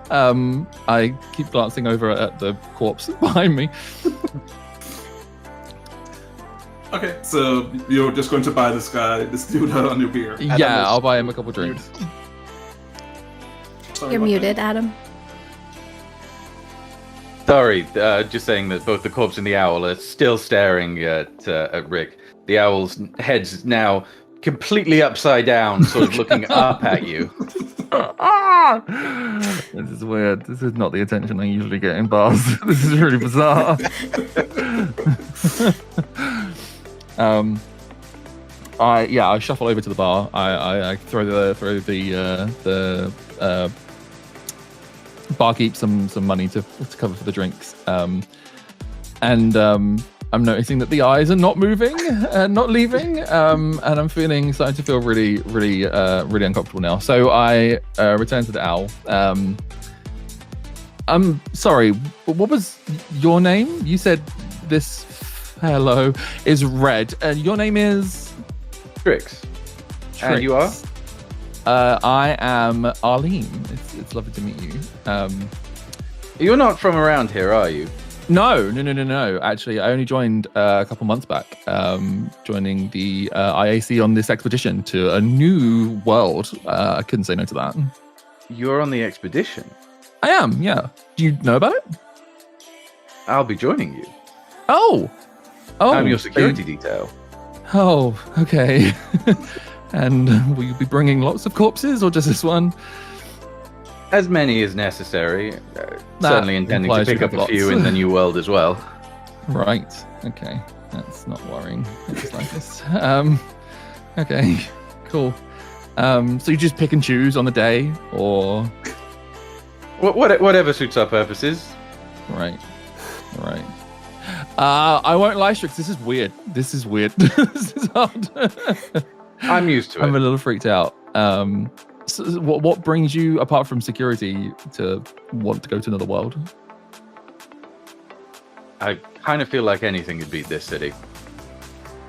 I mean, you're an owl. You can fly to whatever city you want to. It's not a very big planet either. Right. The lore of something unknown. You couldn't say no to that. No, exactly. Same. Maybe we'll get on, actually. Maybe. Arleem, there's like, the bar tab. It's chrome, so you can see a reflection in it, and all of a sudden you can see like, you cannot see this Strix. It's only you, Arleem, who sees like a light light up inside, like in the reflection side of this chrome thing, and you hear that familiar voice, and it's like, are you really sure you want to go hang out with an owl that has zombies for transport? A question. Can I respond internally that no one else can hear? Yeah. Brilliant. Cool. Internally, I would just be like, you know what? You haven't guided me this far since, and you're not guiding me again now. And we had an agreement in bars. You don't exist, so be gone. And you just hear a sigh, and the reflection disappears again. Good. Awesome. Sorry. So what brings you to this bar in particular? I don't want to make any assumptions, but you don't seem like a raver. Well, not exactly, but this is my local, and I wanted to celebrate. I only got accepted earlier today. Oh, you're here today. This is your first day. No, I've been working at the IAC for a little while now. Keep applying for expeditions. Apparently, they had some last-minute dropouts, so I was able to sneak on board this one. It's leaving in a few days. Anything about those last-minute dropouts? I'm sure we'll be briefed. I hope so. Well, celebrating nonetheless. Maybe I can buy you a drink. Do you drink? Thank you very much. What do you drink? Of course. A mead wouldn't go amiss. Perfect. This will make for a story at some point. So I walk over to the bar for the third time, buying drinks. Not that I have a problem. And buy 2 meads for the both of us. Yeah, that happens. The barkeep is. I mean, you're walking up to the bar and you're waiting, and you can see that he's serving someone else, and you look back down at Strix, and when you turn your gaze back, the barkeep's standing right in front of you. You didn't even hear him walk up to you because he's the roaming rogue. Oh, okay, that was sneaky. I like that. That was good. Could I have 2 meads, please? 2 meads coming up. Sure. Anything else? No, that's everything. And you pay for it and get your 2 meads. Awesome. Take it back. I kind of stand there with both of them, and I'm kind of like, does he hold for you? I'm not entirely sure how this works. Strix will pick it up in his beak and sort of just knock it back and drink the whole thing in one. Damn. Okay. Shit. Well, bombs up, I suppose. I join and down the entirety of my meat as well. He hands the glass to the zombie. Thank you very much. So, what exactly is your role on the expedition?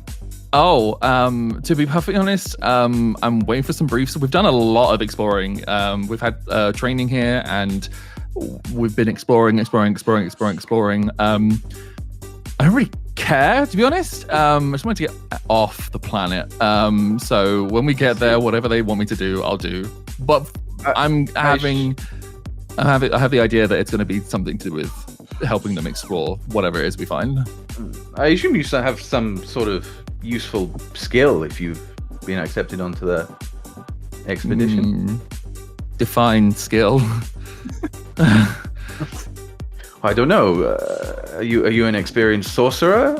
No. Are you a martial artist? Do you have some background in weapons training or exploration, cartography? No. I see. I like exploring.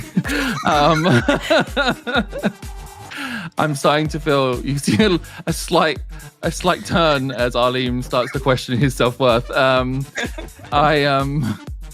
I can explore, and they seem to be okay with that. They seem to want people who can, you know what? Yeah, maybe I'm not great. Maybe I need to work on that. I'm sure they'll have their reasons for accepting you. Do you know someone senior at the IAC? I'm getting read to filth by a bird. No. I kind of overheard them talking about leaving. I'm really good at talking. I can talk someone's ear off, and maybe they just got annoyed and just let me on. I don't know. Perhaps. I don't know. But I'm here. That's what matters, right? I'm here, and I'm gonna help. I might not know how I'm gonna help, but I'm gonna help. Yes, very well. So yeah.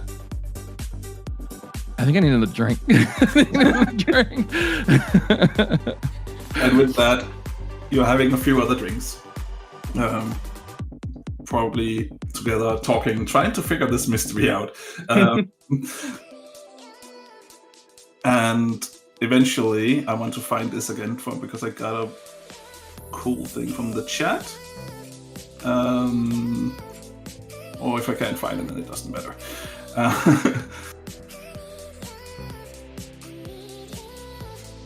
Yes. So towards the end, when the act is done playing, you all of a sudden the roaming rogue is on the stage again, and you barely noticed how he got from one spot to the other, but he did. And he's saying, "Thank you so much for all showing up to the Vicious Disc Jockey. Come back next week when it's time for Zombies for Transport." I'm gonna miss Zombies for Transport. That sucks. because someone said in chat that it's their favorite band. So I mean, now they're canon. Congrats. So yeah, we fade out of the bar, of the tavern, and just quickly wants to mention that the next few days you're all being briefed about this expedition going on. But there's not really too much new information that you didn't already know, except that you're going to, this planet. And the main big thing, though, the main big difference between this expedition and the previous ones is that it's not just adventurers and people like yourself that are going. You are going to transport a rather large portion of civilians that are going to settling on the place, on the planet. So that is why they needed to call in some extra manpower here and there, and people who have volunteered. And this will all take place tomorrow. But we have one person who's not in the IAC. Ben, how are you doing? Sorry, what is that? What am I doing? Just how are you doing? Sorry, how are you doing? Yeah, I think I've definitely overheard people coming in and out of the IAC. Because I jump into the main city and do some astronomy research and bits and bobs, and I feel like I've overheard this. So how would I possibly be able to know the layout of the IC? Is it public access but only in certain areas? Not really, no. Not really. But you do hear people talking about it, and you're just sort of like pretending to do your own things, I imagine, close by, one of these IAC entrances and exits. And you have heard people talking about, just random passing comments like, oh yeah, we need to get all this ready for the big day tomorrow and stuff like that. And it's probably getting, you should probably head home soon because it's starting to get a little bit dark. And then all of a sudden, you see a few horses and horse carts coming down the road. Okay. The first one goes in. Second one also just follows in through the gate. The third horse stops for some reason. Okay. But do I know what reason that is? I mean, you can move, closer. Yeah. Well, I'm not like right next to it, but I'm just no. Just slowly you're in the same walking street, back. Yeah, of course. Just seeing what's happening.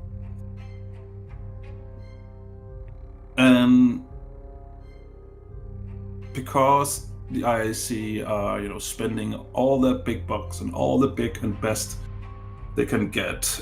They got a horse that is just a little bit don't really want to walk any longer for some reason, and the driver doesn't really know how to handle horses. He probably fluked his animal handling check, and that's a cart standing there. What's on this cart? You can see that it has a lot of supplies for the expedition, and it's probably, you can see that it's barrels, so you reckon that there's probably food and stuff in it, or drinks, whatever, something like that, something you store in barrels. Okay. But I imagine that most of these barrels are full. Can I? Is it any way for me to sneakily check if any of the barrels are like mostly empty, or I can like maybe hide in one? Oof. I mean, for that you probably need to get into the cart. You can see it at a distance, maybe. Unless you can tell me a good way you would be able to see it. Do any of them have holes in? I know some barrels would have like small holes in, but holes in it? Maybe. Sure, do a perception check. Sure, I'll absolutely do a perception check. That is a 15. 15, okay. sure there's a few barrels in sort of like in the midsection. It looks like there's a hole in them, and you can see like. I mean, it's a little bit dark. It's difficult to see, but it seems like they might not be super full. Okay, can I sneak closer to the cart, and if I can get into one of these barrels, I will. But if I just need to take cover in this cart, then I'll just like lay down, essentially. Yeah. Let's have a stealth check. Ooh, that's not too good. That's a 10. That's a 10. Yeah. You are in luck because the driver himself is so focused on trying to get his bloody horse moving that he don't see you. He rolled an 8. Amazing. So you actually get into the car, and fine, now you're here. But anybody who's looking in up into the car might be able to see you. So you're trying to get into the barrel. Was that the intent, or? I think that was like the main intent. If there was like space within these barrels, like I'm like small enough to like try and like squeeze in, essentially, give myself some cake. How large is Yeah, to be fair, he's about 5'4", 5'5", I'd say. So he's quite a tall child. Feet in meters. Sorry, I need to quickly. 165. Yeah. You know what? I think you would be able to squeeze in there if you really tried to. It's not comfortable whatsoever. Understandable. But you're squeezed in, and you're in a barrel. Perfect. Yeah. So eventually, the cart starts moving again. Mm-hmm. And since there's a hole in the barrel, I guess you can maybe look out through that, so you can see how the landscape is. You're now inside the compound as the cart is moving in there, and you could see that it parks next to all the other carts, and you can see that people, on the first cart, there's people that have started to unload and put it down on the floor first, and then there's other people coming in and taking two people taking a barrel and carrying it into a large building. Okay, perfect. I'm staying quiet. I'm staying still, and I'm staying quiet. They slowly progress, and one of the barrels get dropped down on the floor, and you can hear that they're just talking about, oh, you always drop things, come on, let's get this done over and done with. I want to go to bed early tonight. And they continue with the first wagon. They move on to the next one. You're in the third one, so there's still some time. So while they're working on the second one, are you still just staying in the barrel, or are you trying I feel like Benjamin's a very cautious person. So I feel like he's probably just staying still. But he is aware that he might get caught. So he does kind of like slowly grasp this spell stone that he has. All right. So they finish up with the second card. And they stay there at the second card, and they're just talking a little bit among themselves. And one of them is suggesting maybe it's time to just quickly grab something to eat before we finish up with the last one. And they also, been a while, it's fine, it's time to get something in, and they leave with the last wagon. So you sit there in your barrel. Nothing happens. That's fine. I'm fine just staying in this barrel. Well, actually, no. I feel like... So, am I assuming like the room is now empty? Should I make a perception check for that? Sure. Without looking out? Yeah? Sure, make a perception check. Sure. That is a nat 1. So, The place is empty. Nobody here. Absolutely. In which case, I'm just gonna like peek out the barrel then, and just have a little nosy around, see, yeah, just see what's going on, basically. Okay. So you're in a large hall right now where there's multiple different cards. Most of them are empty now, though. So there is like the big gate you came in from that is closed, though. There is a door that leads out, just a normal-sized door that leads out to somewhere to the right. There's also a place somewhere to the left. And then there's a huge door/gate that leads straight forward. And the two doors to the sides, they don't look super interesting, but that big one on the far end, you're not quite completely sure what is in that room, but it looks like it's technology that you haven't seen before, and lots of metal, really shiny. Okay. Curiosity leads the way, and I just start heading towards this door. All right. Do you actually say that? Yes, actually. All right.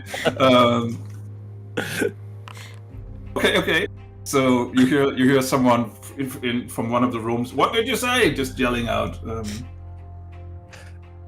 I said carrots are supreme. Okay, yeah, carry on. Perfect. Yeah, so yeah, I'm heading towards this door. A little bit more sneaky now, or just... Yes, absolutely. Yeah. Fine. So you sneak up towards the door and you look in, and what you see inside is so amazing. Haven't seen anything like this before. So it's basically, and even when I came up with it in my mind, I didn't really know how to describe it myself. So I'll just do my best rendition with my, second language English skills. So there's basically rows upon rows, and they all the rows has like a rail on each side, like a handrail rail. So sort of like that goes towards something that like a metal door sort of type, or it's actually just the frame of it. Okay. Yeah. You can just see straight through it, and you can just see the room on the other side. So it's just a frame door. There's nothing on the other side, and there's a lot of these rows. Mm-hmm. And then on the far end, there is like larger ones, like larger lanes, so to speak. And these lanes have some vehicles on them, like on tracks. So there's like 3 lanes of tracks. Each lane has 3 vehicles. Right. And you can see that if you want to investigate the vehicles closer. I feel like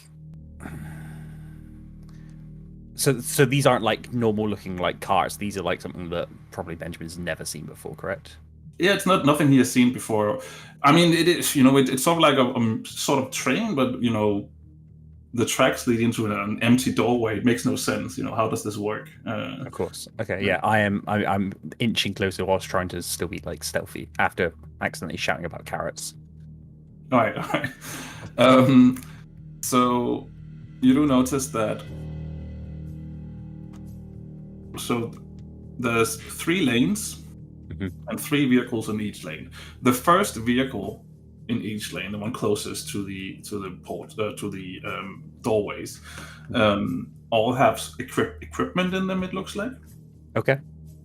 The second row has seats, lots of seats, and the last row of a vehicle in each lane has supplies. Okay. So you can see that these barrels and other barrels have been, almost filling up most of the space in the last ones. Okay, perfect. Interesting. Okay, so sorry. So it's what was the first one? Equipment, seats, and supplies. Sorry, are you saying seats or seeds? Like sit down in seats. Yeah. I'll fix my notes. Perfect. Okay. Is there any space within this equipment cart that I could potentially squeeze into? Maybe like potentially the D&D equivalent of some tarpaulin that I can hide underneath. Yeah. Do an investigation check on those. Sure, that perfect. equipment. That is a 16. Okay, 16. The equipment wagons are probably very full of equipment. Okay. And you've never seen this much equipment, but as you're looking through and trying to find a good space, there's nothing that is like remotely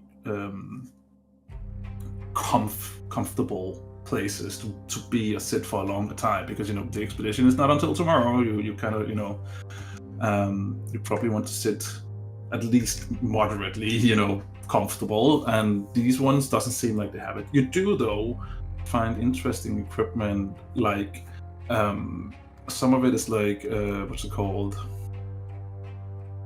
you used to look for stars. You look through what are Like a telescope? Yeah, so like there's definitely some telescopes in there and other equipment that you probably would know that this has something to do with astrology or Astronomy. astronomy. Yeah. So yeah. Okay, interesting. In which case, I feel like despite me just squeezing into this barrel, I feel like I'm probably going to try and hide under some of these seats then. Okay. You can totally find a spot under some of the seats, which is and maybe try and get some sleep, some rest. Yeah, I'd say like he's Benjamin's been up like last night and such. He's been like stargazing and just like he's been staying up all night just thinking about this. So he's definitely quite tired. So he's gonna try and have a little sleep. Very well. Let's stop this suspenseful music because you made it in. Perfect. And then what do I have in my notes? I have this. All right. You're woken up fairly early by a lot of talking. There's definitely other people in this room now. I don't know, do you have like just a quick look to see what's going on, or are you just staying down there? If I can do that stealthily, then yes, I will. You can try. I can try. Ooh, that's not great. That is 12. Okay.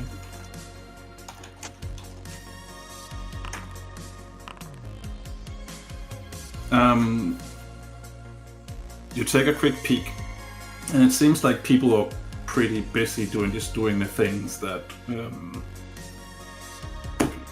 whatever they're doing, and they're clearly preparing something. Okay. In which case I'm staying put then. If I can see like more and more people are in this room, like I'm very scared that I'm gonna get caught in like a middle of the IAC. This could be dangerous. All right. Let's see. Auburn. Yes. Strix. Yep. You are entering together with your group of people. Some of them you have trained with, some you haven't. Auburn and Strix, I don't think you two have specifically talked or seen each other before, but you're all now in the same group of people. And you're being instructed to be sort of like, the safekeeping unit of these civilians that are going to be transported. And eventually you will also have to move into more like hunting, because sure you have food with you, but you need to also try and start to become self-sustained. So you're all being instructed that by some of the ISC people. Ron is also there sometimes running around and just randomly shouting orders when someone is not doing what they're supposed to do. At one time, Ron comes up to you, Auburn, and he, just hits you on the shoulder, like, a friendly tap, but, he's quite strong without knowing how strong he actually is. And he's like, so you're looking forward to us getting going soon? Yeah.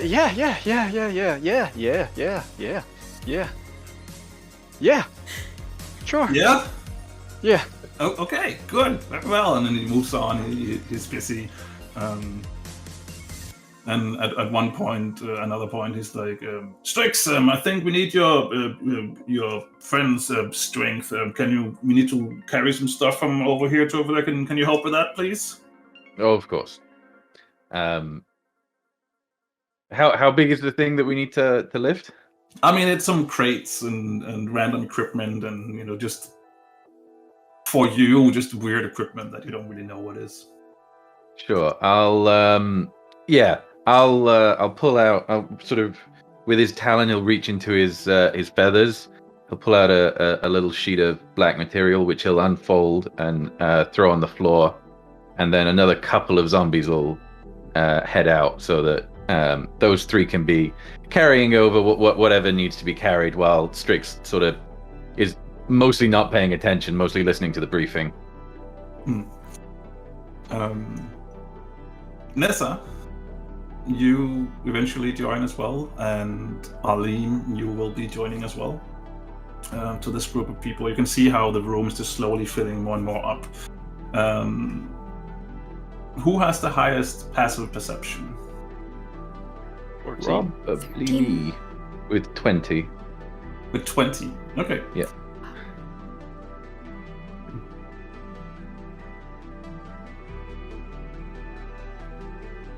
You at one point gaze towards one of these passenger vehicles, and you just felt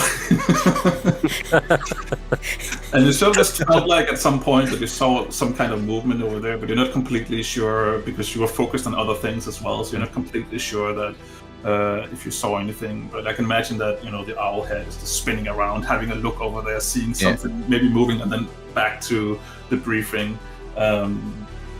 So you're not really sure if it was yourself that saw, if it was something you imagined, or if it's something you just noticed.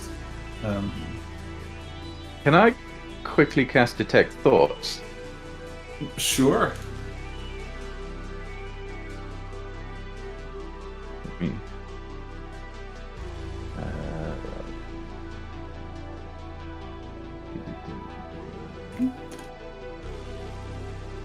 So do I get a sense that there's anybody thinking? Are you thinking, Jake? What's going through your mind at this point? Oh my god, new world! I'm so excited! Oh my god, I'm almost there! It's gonna be great! So that's the thoughts you get. At the same time, someone else is yelling, "All right, it's time! The civilians are here, so let's get them all in!" I start slowly, very politely, ushering people over. Go on, find your seats, find your buddies, find your luggage. And so obviously, yeah. Strix is a little distracted now. He's not quite sure what's going on, but he's definitely going to be paying very close attention to whatever area he's getting these thoughts from. Like, he's not doing anything or telling anyone, but he is staring a lot. Okay.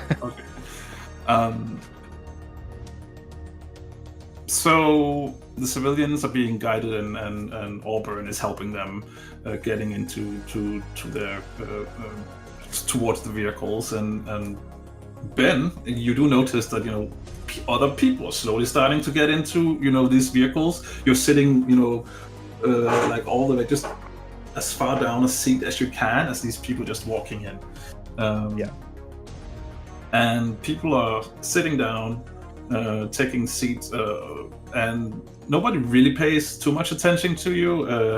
The first few people just comes in, fills up from the back, and all of a sudden, there's a seat right next to you, and someone like a dwarf just comes by and just jumps up on seat 6 next to you, and he's just, "Oh, you're also going, hey?" Yeah, it's gonna be great. I can't wait to explore this new world. I know. How about you? I know. A new world that nobody's been there before. It's amazing, isn't it? It's gonna be incredible.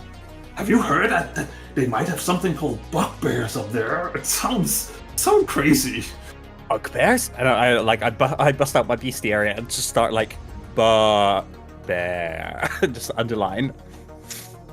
And the dwarf just keeps talking and is very excited about going.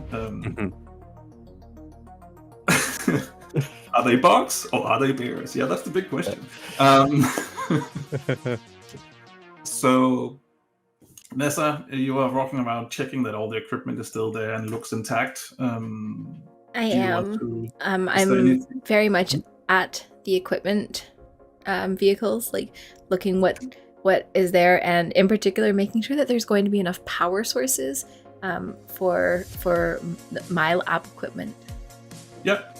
I mean, you do see that there's supposed to be probably 10 Mac cans that you bring with you, and you can count to 10. You see 10, so they're definitely accounted for. Next on your to-do list is that all this whole system is hooked up to Mac cans that are not going with you. The ones that are sort of powering this machine, sort of, and you're investigating them just to quickly check up to see if everything is in order and all the final checks, making sure that everything is there. Basically going through the flight list, yes. And everything seems very interesting. Arleem, you're sort of there, and a lot of people seems like they're walking around doing things. And you're just standing there, not really sure what to do about yourself. Strix's words are echoing in my head from our night at the bar as I am looking around, and people seem very pointed, and everyone seems like they got a list of things that they had to do, and my list was to arrive at this time and at this place, and that was it. That was all that was on the list. So I'm kind of looking around, annoyingly, like poking myself into conversations, seeing if anyone needs a hand. Everyone is clearly busy though, and just trying to get on with what they're trying to do rather than having me potentially make things worse by trying to help them. So you're standing there looking at these lanes as well, and you can see that in the chrome on the rails that leads down towards the this open door frame, you can see that reflection coming back that you know so well, and it is not asking you, it's pleading with you. Please, Arleem, I know that we have our differences, but this feels wrong. Everything feels wrong to you. I left my community, that was wrong. I decided to learn guitar, that was wrong. That night that I sung to those elves, that was wrong. Like, whatever, I don't care. Look, I'm doing this. Nobody likes a guitar player. First of all. and that is that wait, here's Wonderwall. That itching.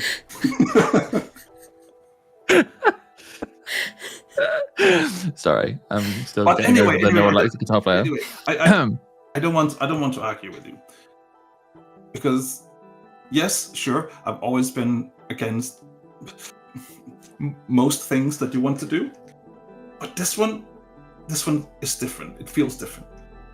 In what way?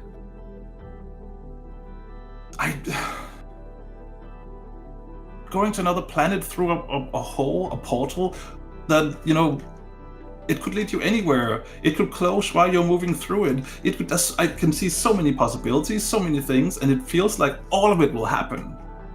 And if it does, then we'll figure it out. This is what we do. We figure things out as we go. This is no different from walking into a town that we've never been into before. We didn't know what's going to happen there. We don't know what's going to happen here. But we make do. If you walk into a different town, you don't know. If you're getting in trouble, you can just leave. We can leave. It's fine. There's be portals back. It's no problem.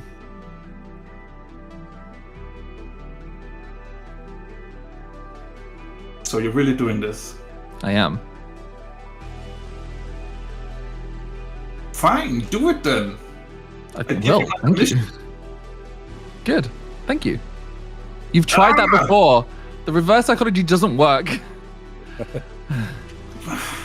It worked that one time. Yeah, I know. And then has it worked You ever know? since then? How do you know? I never told you that. I'm not that dumb, jeez. Okay, but one day I'll tell you I told you so. Oh, I look forward to it. I really do. I can just feel the frustration in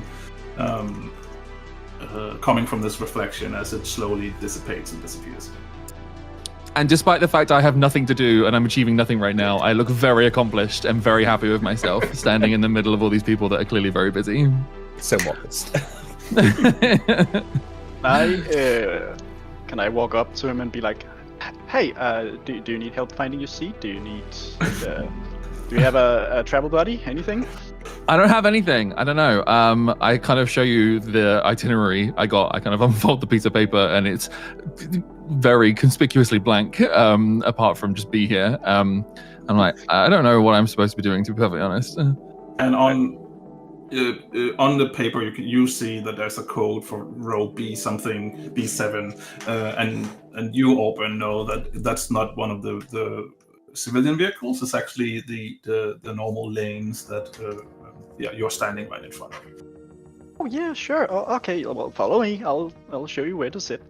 Okay. Stand. Very important. And oh, sorry, you're in the standing. Yeah, I didn't buy a seated ticket. Sorry. I feel like maybe you'd be disappointed if you thought you'd be sitting, but you'd be standing. The standing's fine. I can work with standing. All right. I lead him over. Fair enough. So the room is slowly filling up. So you have sort of like you have all the equipment and all the civilians are like all the way and to the left side of the room, and now slowly the right side of the room is also filling up. This side is IAC personnel. They are not being transported through a vehicle. They are being. Ron is standing up front and he's like, "All right, time for all the IAC people to." Personnel to get ready. Portal will open in T-minus 15 minutes. And you're all being guided into these lanes with the rails, so you cannot, can't go to the side. You can only, you're being herded forward basically at some point. And Ron is standing up there yelling. And remember, once the portal is open, it's just run through, because what happens if you don't? Come on, we practiced this. You get cut in half. And Auburn just goes, "Oh god." You think they would have put that on here? You thought they would just run, but whatever, it's fine. I say to the dwarves, like, "Did they say cut in half?" The dwarf is like, "Oh, what? What did you say?" I'm sure it's fine. And everyone is slowly getting ready. I'd like to be a little bit in front of my new friend, my new mystery friend, and I'd like to swivel my head all the way around just to sort of stare at him a little longer. Hi. Hi.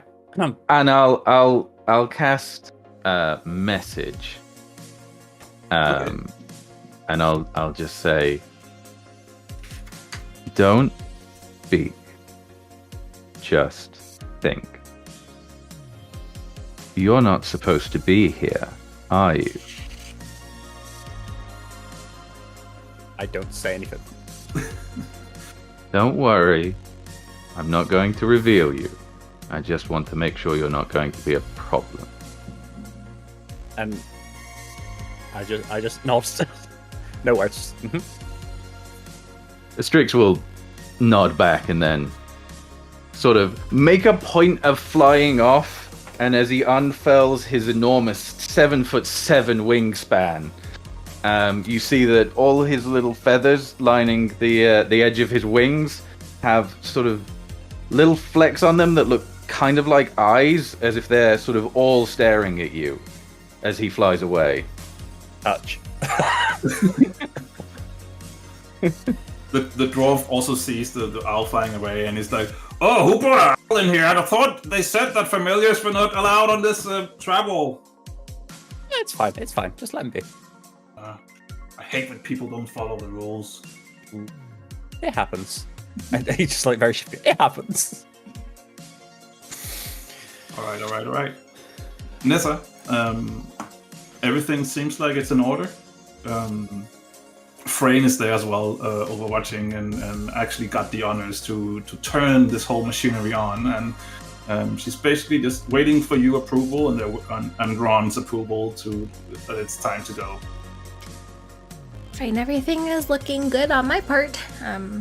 All the equipment is here. Auburn was getting everybody in their seats, and I don't think there's any problems. Auburn, is everybody here? I think so. I've checked the manifest, and it seems like we're good to go. Okay. So we have the people, we have the things, we have the supplies. So yeah, from me, everything is good. Just need Ron's A-okay. And Ron is like, all right, Nessa, I believe you need to get in line as well, just like the others. Fane, have fun pushing that button. And she just runs away. Before you move away, Frayne just runs up and hugs your leg. She's like, oh, I'm gonna miss you, honey. Me too. You look after this place. Don't you worry. When you come back, the ST3K will be upgraded to 4K. I'll look forward to it. And she goes back to her position. Ron is like, all right. Neza, you're moving into your spot. Auburn, you're probably up, like, not all the way in front, but you're sort of like in the middle section. Neza, you're all the way at the back. And I need to remember your names. Arleem and Strix, there you go. You two are sort of like, you're somewhere between Auburn and Neza, in between that pack. So you're like in the middle. So between the middle and back is somewhere you are. And there's a countdown. All right, we're all ready to go. So remember, Ron is standing, in front of you, right in front of you, Auburn. He's standing there. Remember, everyone, as soon as it's go time, everybody just go through as fast as possible before the portal closes. Got it? Yes. Got it. Yes. Mm-hmm. And everyone around you, all the probably 50 employees that are standing together with you, are like, got it, go, got it. What was that last Ron's one? Like, got it.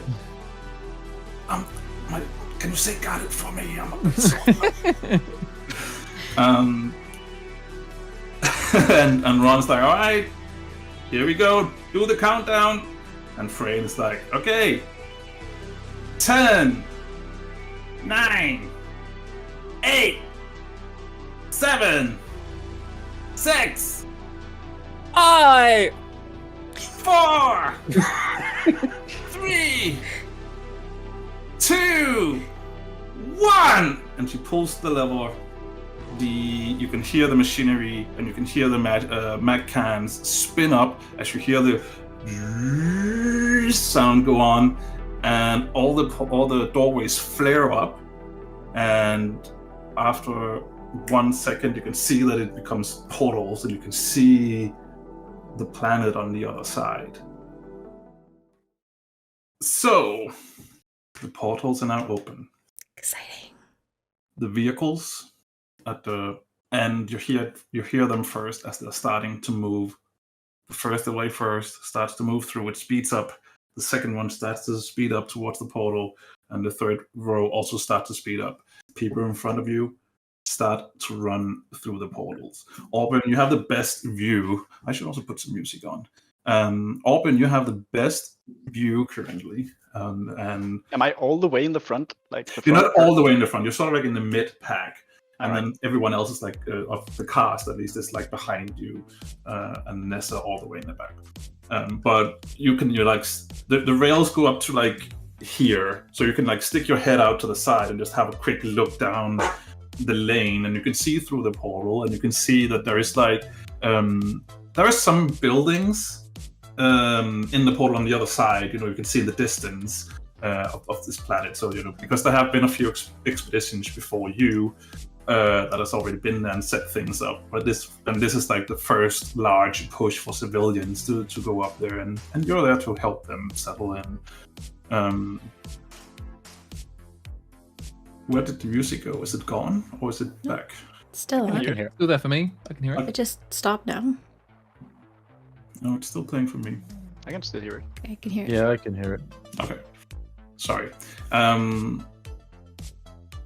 People are starting to run through, and the people are running through are arriving on the other side and just keeps running, so they're not blocking the way. Just clarify something for me. Mhm. Are we supposed to be going through at the end? Am I supposed to make sure other people? You just need to get through. The civilians are on the vehicles that drive through themselves. It's just because you're personnel, so you just run through on your own. All right. Yeah. And you're like in these lanes with rails, so you cannot go to any side. That's only forward. All right. Is there anyone behind me? There's loads of people behind you. All right. And there's also someone in front of you, and they are starting to. The first people in the lines are starting to run through. All right. Mhm. I take one look at one long look at the portal while I can, Mm-hmm. and I see buildings on the other side. Yeah. Do I see anything beyond the buildings, or is it just like the interior of a building, or is No, it's not the interior. You get out into the open. If you looked beyond the buildings, you can see like mountains, and you can see nature, like something real actual nature? Real actual nature. This doesn't look like a park in Baraguo that you're used to. It looks like the actual wilderness. It's like right on the other side of that portal. That is probably like 5-8 meters in front of you. Right. For me, for a moment, the time slows down as I look Sure. at the mountains and the real wilderness behind this, and I just stop for a moment and I go, almost there, master. And then I start going forward a little bit gingerly at first, and then I start running when I can. All right. So you like when you have a group of people that are standing in line, it's not like everybody starts running at the same time. So it's sort of like a domino effect down through each of these lines with people who are actually running through that slowly starts to run, and you can see that you're getting closer and closer to that wilderness that you've heard so much about, and your mentor has told you so many great things about living in the wilderness, being on your own, living off the land. Something that you only theoretically know about because you live in Baraguo. You've been used to if you're hungry, you just go and get it. You buy it, and then that's over and done with. But Auburn, you also hear a sound that you've heard somewhere before. Neza, you notice it instantly. The sound is the hum from the Mac cans. And you hear that in the background. The whole line is now running when you hear that increase in the hum, and it goes up and becomes an zzz. And Neza, you know what that means. Is that the bad noise? That's a malfunction. I haven't started running yet, but I turn around. Frayne! What's going on? I hear that. What you don't know on Neza, you probably knew that, and the music is not playing, is it? No, I don't think it's playing. No, it has stopped now for me. Oh, it's just No, it's gone. slow build up. Behind you, in your lane, the door is like a door is closing and starting to push people forward because the portal is only open for a certain amount of time, and now you're being pushed towards this malfunctioning portal. Auburn, you see Ron smiling at you as he turns around and starts running towards the portal. He passes through and is halfway through the portal as it sort of clips. It disappears, and you see half of his body fall through on the other side, where it's now sort of... No, actually, that's not what happens, because it doesn't turn off. What you see is something you've never seen before, but everyone who's watched Star Wars have seen this. You see the stars just moving by in very fast pace, and you see the rest of his body go through the portal, and it just disappears somewhere to the sides. And people behind you also notice as some people start screaming. And like, is his body like cut in half? Yes. Oh god! And you're still running, like automatically just running towards the portal, because that's what said. What are you thinking? What are you doing in this situation? I'm starting to panic, starting to slow down a bit, but then something inside me goes, no, gotta keep running. All right, okay. Then suddenly I grow a bit larger, my hair grows way longer, grows into a mane, and large antlers sprout from my head, and I start running faster, even faster. Okay. And I go, keep running! So you run towards what seems to be the void, and stars are passing by in massive speed, and you have no clue what you're actually looking at. Over on the left side, you can see that you can hear the metal from the first set of vehicles that are being pushed through these portals, now cut in half, by the way. And you can hear the metal just bending and being ripped apart as they're being pushed into raw space. The rest of you have starting to notice this as well. And Neza, you're at the back, and you're with your actually the back towards the portal, because you're screaming at Frayne, stop, pull the brakes or whatever you're screaming at it, but the doors at the end of pushing you all forward. Is there anything I can do to stop it or change the course or do something from where I am? Because you work where you do and what you have the knowledge that you have, you don't need to roll for this, because your brain is thinking, and it's thinking hard. But you also know that the time it takes to power everything down again is probably 2 seconds longer than it takes for this machine to push you all through the portal.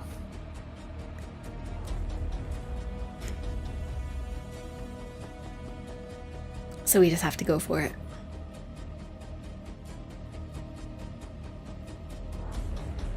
You see Auburn, since you're closest to the actual entrance and you're getting closer, really, really fast. You see a planet coming closer. And you are getting closer to the portal. We have some kind of gauge on... Am I going too fast, or do I just need to... I guess at this point you realize that what you saw is, probably the void, which is, when you look up into the sky, there's a huge void, and then there is all these stars, and you have been told that there's something other planets out there that people can walk on, and you see this planet coming closer, so you probably now realize that, the portal is not pointing towards a planet yet, it's pointing towards nothingness, basically. Oh, right. Can I try to gauge how fast we're going? How many seconds Fast. we have? Or Right how now, many seconds before? If you're running forward in your shifted form, then you realize you're too quick. You will end up in void. Well, then I am going to stop and look behind me. How close are people behind me? Okay. People are coming towards you in a fair good amount of speed, and they will hit you faster than you will be on the planet, you realize. All right. Can I try to keep some of them back? You can certainly do. Do you have any kind of bonuses when you're in that form to any of your... Only to my speed. To your speed, okay. Yes. But I am fairly strong. Yeah. I'm thinking that you do a strength saving throw.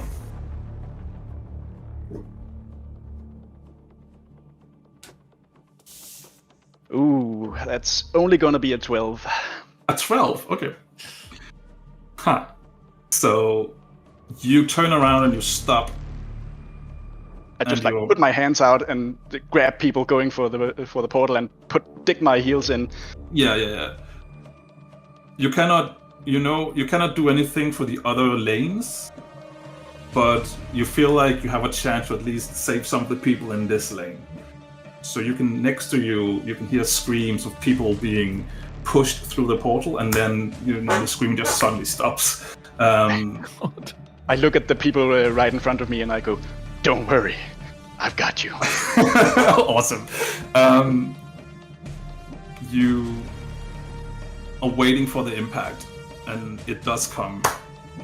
As people being pushed towards you, and I guess you have like a person right here, and you have your arms stretched out like this, but you're being pushed backwards still. But you do feel like it's you're slowing everything down. You're keeping your grip as the best you can, and you're seeing that. You're looking right into Arleem's eyes. What does he see, Arleem? What do you feel about this whole situation? I'm very panicked at the moment. I can see that obviously you're trying to make some sort of effort to save people. I can't quite see you. You're quite large now. Can't really see the portal behind you or what's going on, but I can tell from other lanes that shit's going south very quickly. Is there a way of getting out of the lanes that we're in any way, shape, or form? It's difficult. It's difficult. Okay. Are the other lanes having... I assume they're having the same issues we are, right? Yes. Yep. And how effective is Aura being saving people here from stopping going through? How what, sorry? Effective. I mean, basically, you look back and you can see that there is everyone is being pushed. So sure, there is some gaps between people when they're running, and now that they're stopping up. But eventually, the plate behind you will reach you and start pushing everyone through. But you do imagine if you can stop people, that you might be able to, wait it out a little bit. But you also know that you will eventually be pushed through this portal, whatever it is now, wherever it leads now. So. In which case, I see that mere seconds is potentially literally life or death here. So I look at can I copy maybe? I don't know.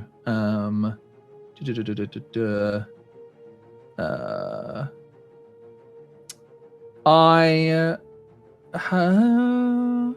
will cast polymorph on myself. And I'm trying to assume a similarly sized creature to help, basically, with the holding of people before they get pushed into sort of space. Maybe like a large gorilla or something. Yeah, I'm thinking I was thinking like a bear or maybe a gorilla. Yeah. I mean, with the gorilla, is he in between my arms? No, there's a person here between you and okay. being pushed towards you or ran into you, and then Arleem is there noticing and now turning into a gorilla. All right, so he's further down the line. Yeah, like- Yeah. one person between you. Yeah. I Alright. basically see what you're attempting to do and go, you know what? That's a really fucking good idea. Let's join. And so Arleem turns, and as he turns, you see kind of his figure morph, and he turns into essentially a gorilla with the same color fur, like that kind of Auburn fur that he also has. And he starts doing the same. He starts like holding grabbing people the wrists. as much, as whoever's in his reach, he starts holding and trying to kind of save precious seconds of life. Strix, you're kind of like the interesting person here because you're actually not tied down by gravity. What are you doing when all this is? You can see that things are starting to go wrong. You have been briefed that something like this is very, very, very unlikely to happen. But there's no plan besides, pressing the stop button, which Frayne is in the process of doing right now. Yeah, so obviously, I think I'll quickly identify that we've got Frayne and Neza who seem to know what's going on. So I think my initial response would be to cast Detect Thought again and try and see like just how screwed is everyone here, based on Neza and Frayne's appraisal of the situation. Okay. What's going through Nessa's mind? Fuck.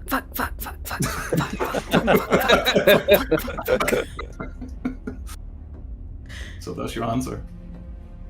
I see. As everyone is slowly. I mean, is that an accurate portrayal of the situation you're working? Some of the people are running straight into a gorilla. The back plate hasn't quite reached everyone yet, but Nessa, you're being pushed towards the porthole.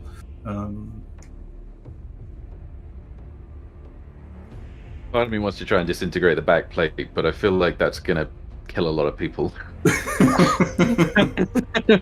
Well, you can't make it without breaking a few eggs. Yeah.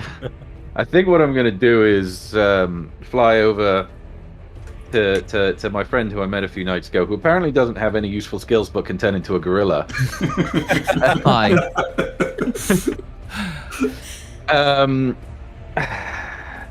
I'll perch myself on his shoulder, and I think I sort of get what the idea is here. We're going to try and hold people off until there's an opening and then go through. I don't know if it's going to help at all, but I'm going to cast True Seeing and just keep my eyes on the portal, like try and slow everything down as much as I can in my mind and look for that opening. True Seeing. Can you link that, or can I find it? I will pop it into the there we go. I just cast it in Foundry, so you should be able to. Yes.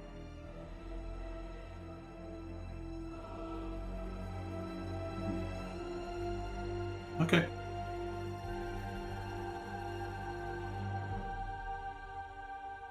You do see a strange light creature right behind Arleem, sort of trying to also push him in the opposite direction, trying to help him, basically but besides that, right now you don't see not much else. Nothing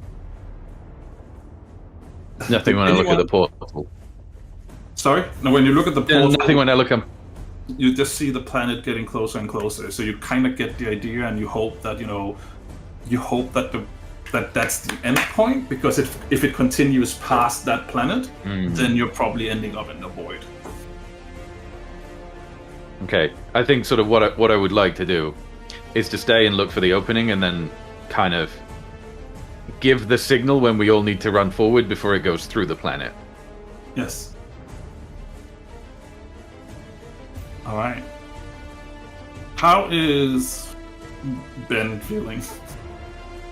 I think he's very mixed feelings. He's like super thrilled with what's going on, because it's like the excitement about going to the new world and seeing like essentially space and time just bending before him. He's just like, like going crazy with excitement, whilst also hearing like all these like screams just like disintegrating. He's just like, he doesn't know if he's scared, he doesn't know if he's excited. He's seeing like there's so much going on, and his brain's just exploding right now. It's great. All right.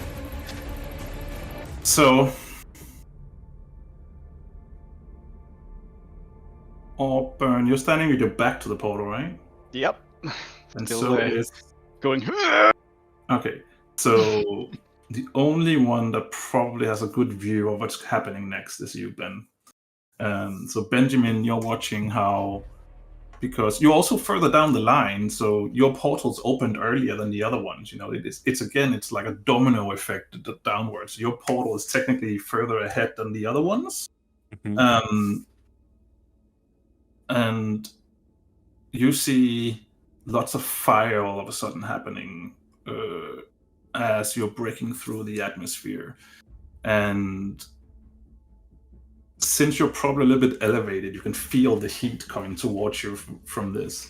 And you can see that, you know, the vehicle in front of you is basically 2/3 through. So, you know, there's only 1/3 left of the very first vehicle before it reaches the civilian vehicle.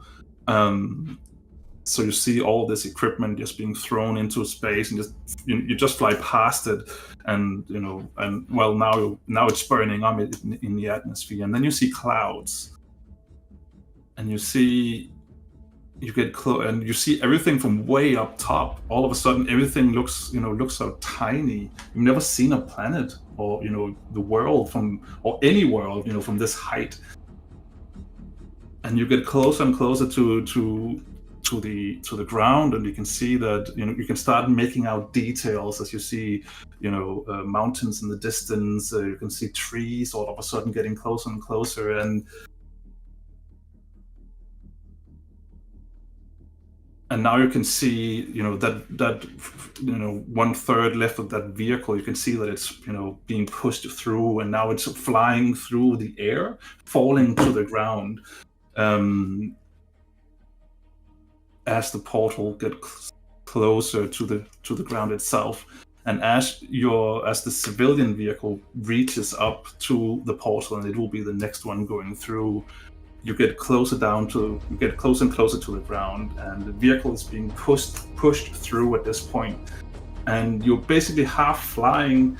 The vehicle is like going through, and luckily when it went through, it's not that high altitude, so it quickly lands on the ground with a big bump, and everybody's like flying off the seats. There's no seat belts in these. You're not supposed to, you know, do this. So everybody, you know, flies up and hits you probably fly up and hit the ceiling as well, as this vehicle just goes through. And there's a vehicle behind you with supplies that, you know, because you're going down, this vehicle is like flying over you, and you can see how supplies are falling down on the ground, and you're now, and your vehicle is also, you know, turning over, and now you're upside down. You're lying on the roof as it's flying through the wilderness, basically, and Jesus. I'm just like holding on for dear life. Yeah, exactly. And now you can see the other portals as well. You can see flying vehicles that are not supposed to fly fall through and land around you, and turning around, and you can see the next line.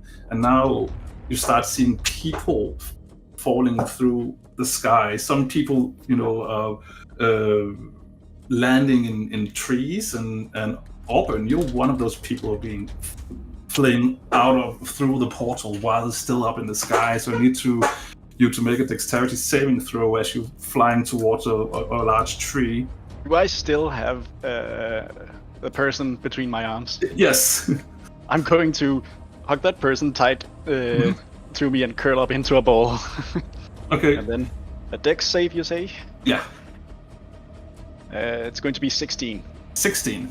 So with one arm, you grab that person and you try and just, you know, hold them as much as you can, and with the other one, you're trying to grab for branches as you're flying through this tree all of a sudden, or the branches, and you actually manage to you grab one, the first one it just breaks off because of the sheer force.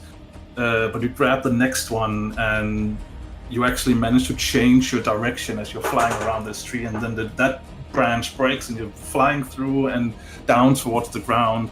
But there's another tree, and you just grab onto that branch as well, and this one actually you can hear that sound of wood breaking, but it stays, and then you know your momentum stops, and you start swinging back towards the tree, and you're swinging into the tree with a slam, and you lose your grip and starts falling down between the branches, but you manage to still keep that person in your arms as you are grabbing for other branches, as you eventually slowly descend, only falling the last bit, and lands on the ground with a bump, but with minor scratches. Arleem, sorry. Who's the person I have in my arms? It's just a random human, but he looks at you with like really large eyes and don't really know if he's alive or not. And you can see that just the shock on his face. I look down at him and say, "See, perfectly fine." Arleem, you see Auburn flying through the air as one of the last things that happens. No, you're at the back, so you actually don't know. You can just hear. I don't know, maybe you look over the shoulder and you see Auburn being thrown into the air, and then the portal goes past him as you're next up, and you're doing all you can. Just hold on to the railings and keep people from going through as long as possible. And the portal gets closer to the ground, and you're being flung through. There's probably still a little while down. There's a lot of trees around you. Anything? What are you? In mid-air as the portal goes past you and you're being pushed aside. What are you doing now, flying through the air? I am still a big old gorilla, and I'm hoping I can reach out to one of these branches, and with more strength than I usually have, hold on to one of them. I probably have a couple people in one arm as well on the other side that I was stopping as best I can to push through. Well, make a strength saving throw with advantage then, because you're in a brilliant. In this I have gorilla strength. That's +6. I love that. Is it /roll? It is, isn't it? Right? Yeah.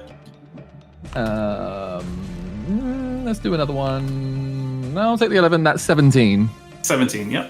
So similar to Auburn, though you can't see Auburn at this point, you grab for branches, and because of the speed and the weight of carrying not just one but two people, the first one snaps, but you're flying close to the actual tree. What's it called? The trunk. The trunk, yeah. And with your big gorilla arms, you just grab around it, and you actually manage to hold on as you are, flying around the tree like a few rounds, spiraling it down. Nice. A little bit down until you finally, manage to actually hold the speed, and you can see that there's only a few meters down by this point. So you just let go and fall the last bit down, and you let the two people in the hands go, who are like the other one that Auburn, were carrying, also in shock, but they're also like, you can see that the hugging you straight away, just in both in shock but also in gratitude because you managed to save them. I love that. However, I push them off and immediately chase. I can see the portal fucking flying through the sky. I immediately chase after the portal, attempting to try and catch people who are dropping out. Awesome, love it.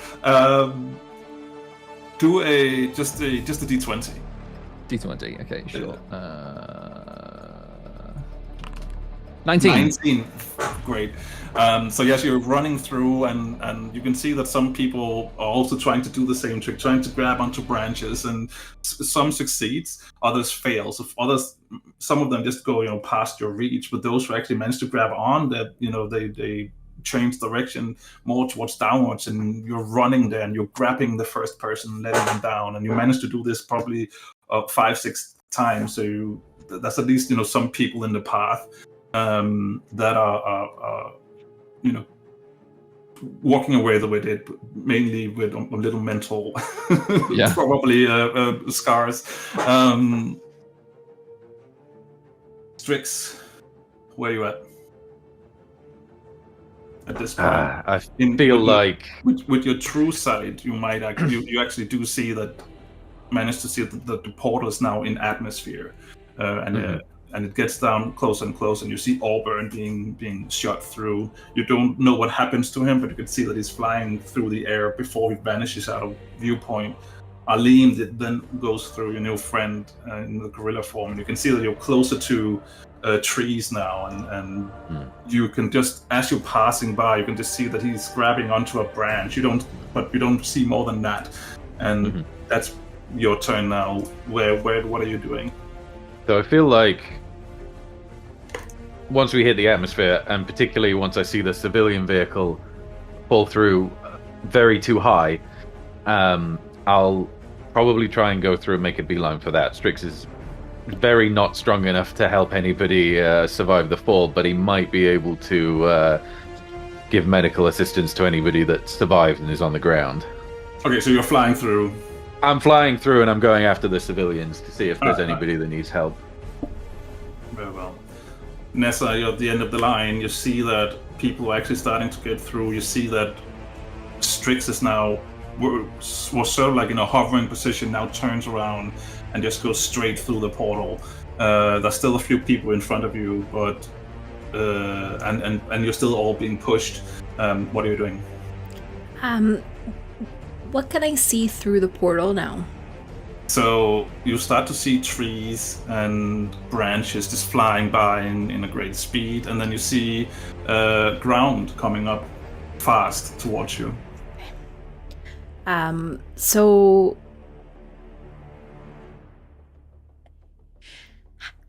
how close is the ground? Like within a couple feet, like within 20 feet? Approaching fastly. I'm just gonna say, run, run, run. This is it. This is it. You're going. And I'm just gonna start running. And if they don't run, I'm putting my arms out and they're coming with me. Okay. So everybody is starting to run through, and you can see that the people in front of you, as the ground and gets closer, you're still going through trees. They're trying to, as they jump through, to try and aim for branches and stuff.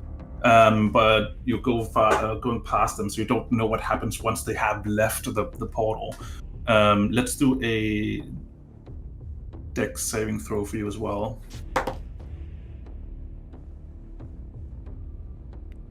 17.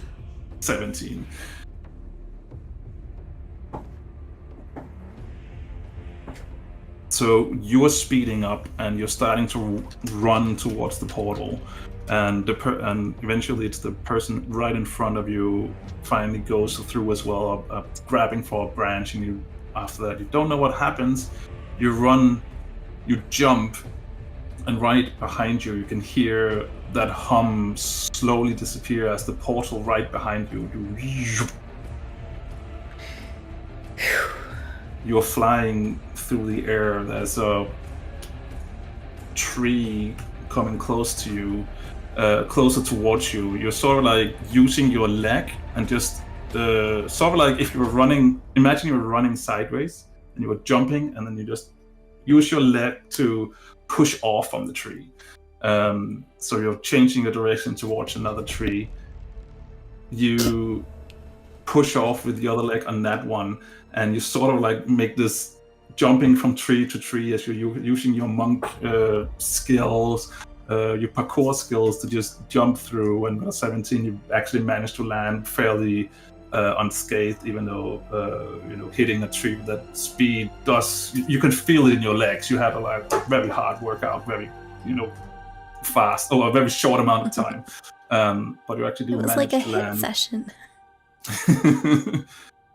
You do land on the ground, and you're breathing heavily, not because of the physical exhaustion, but because of the whole situation. And you turn around and you take a look, and you can see, you're in the wilderness, in a forest, and you can see lots of, just when you look down through the line, you can see lots of broken branches all the way through. Like sort of like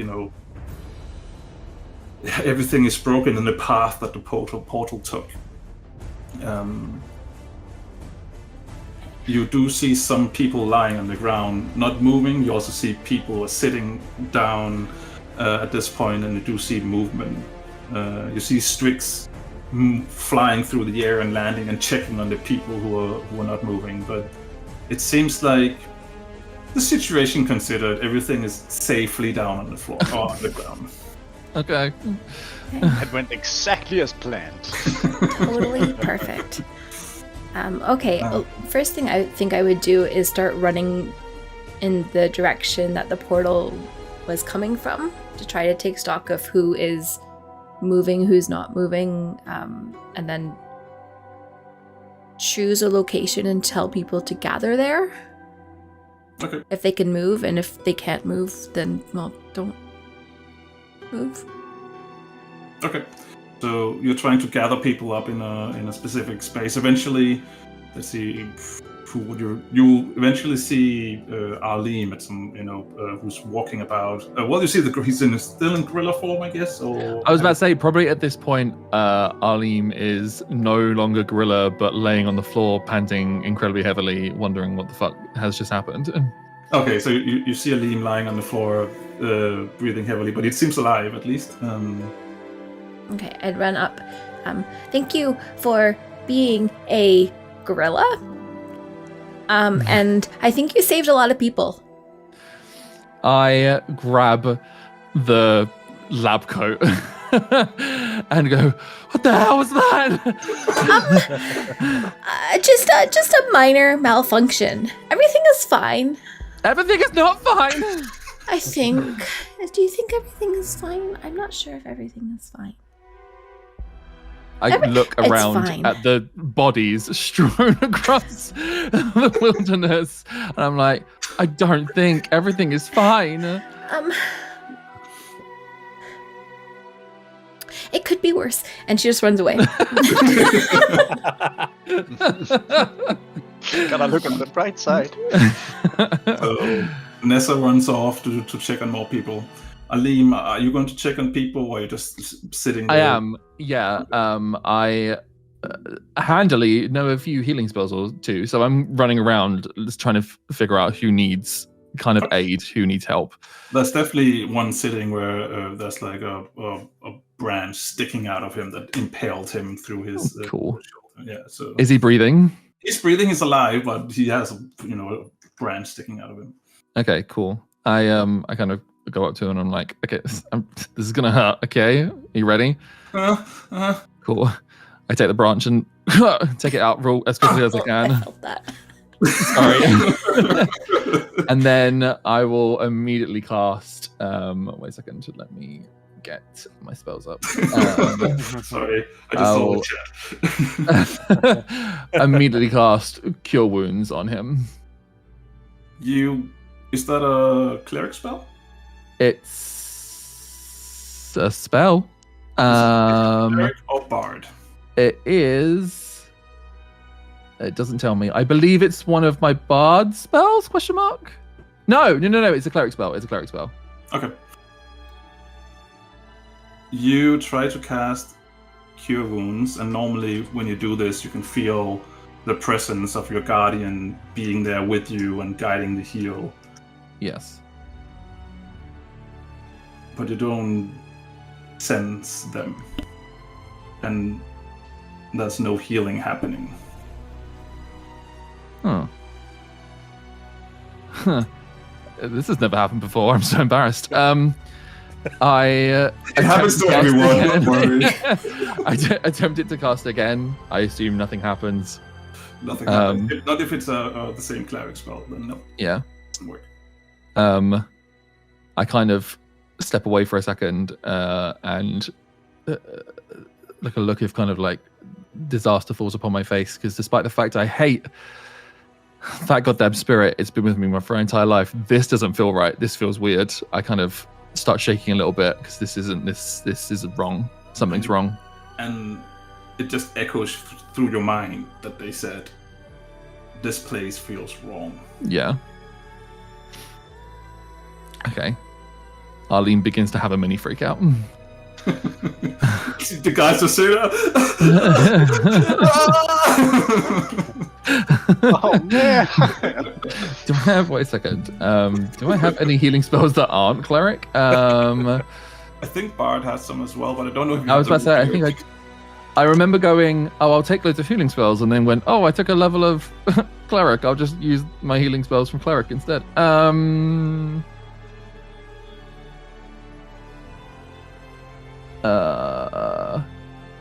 Tell you what, out of fear, I am trying to pull threads of magic as much as I can, and I'm missing kind of the point on a lot of them. But I finally kind of almost exploded energy out of fear and cast mass cure wounds in a circle around me, which Awesome. I can cast because that is a spell. Yeah.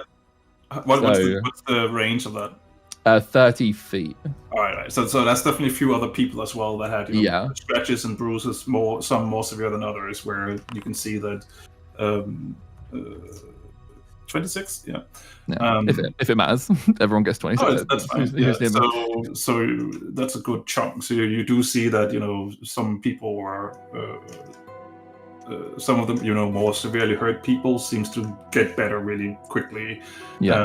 So you do manage to heal quite a few people that way. Awesome.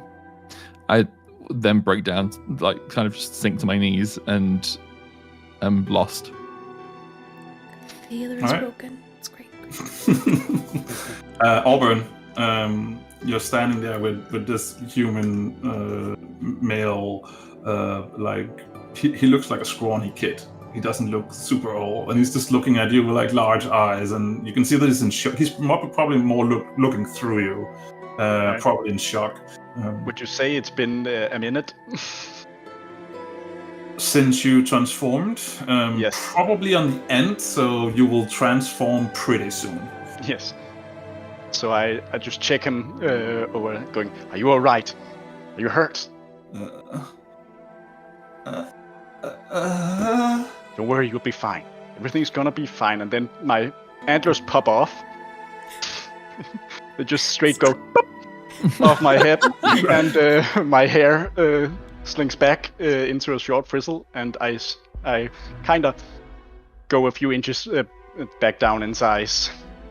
And then I look at him and I go, "Oh, Mr. Hambo, he was cut in half." And then I sit down right in front of him and I go, "Oh, oh." Neza, you arrive at this point and see the scene unfold. You just see the antlers pop off, and just this confident shifter standing there, just turning into this. Oh my God! What just happened? I'm so freaked out. It's okay, Auburn. So did I see in out of character? Did I see Ron get cut in half from my position? No. Did you say somebody got cut in half, Auburn? Yes, Mr. Amber, he's dead. He cut in half right in front of me. Oh man. Oh, that's concerning. That's really not good. That's No. I mean, it's fine. What? No. It's He's dead. He was the head of security. It'll be okay. It's fine. I mean, it's not fine, but it will be okay. Just breathe.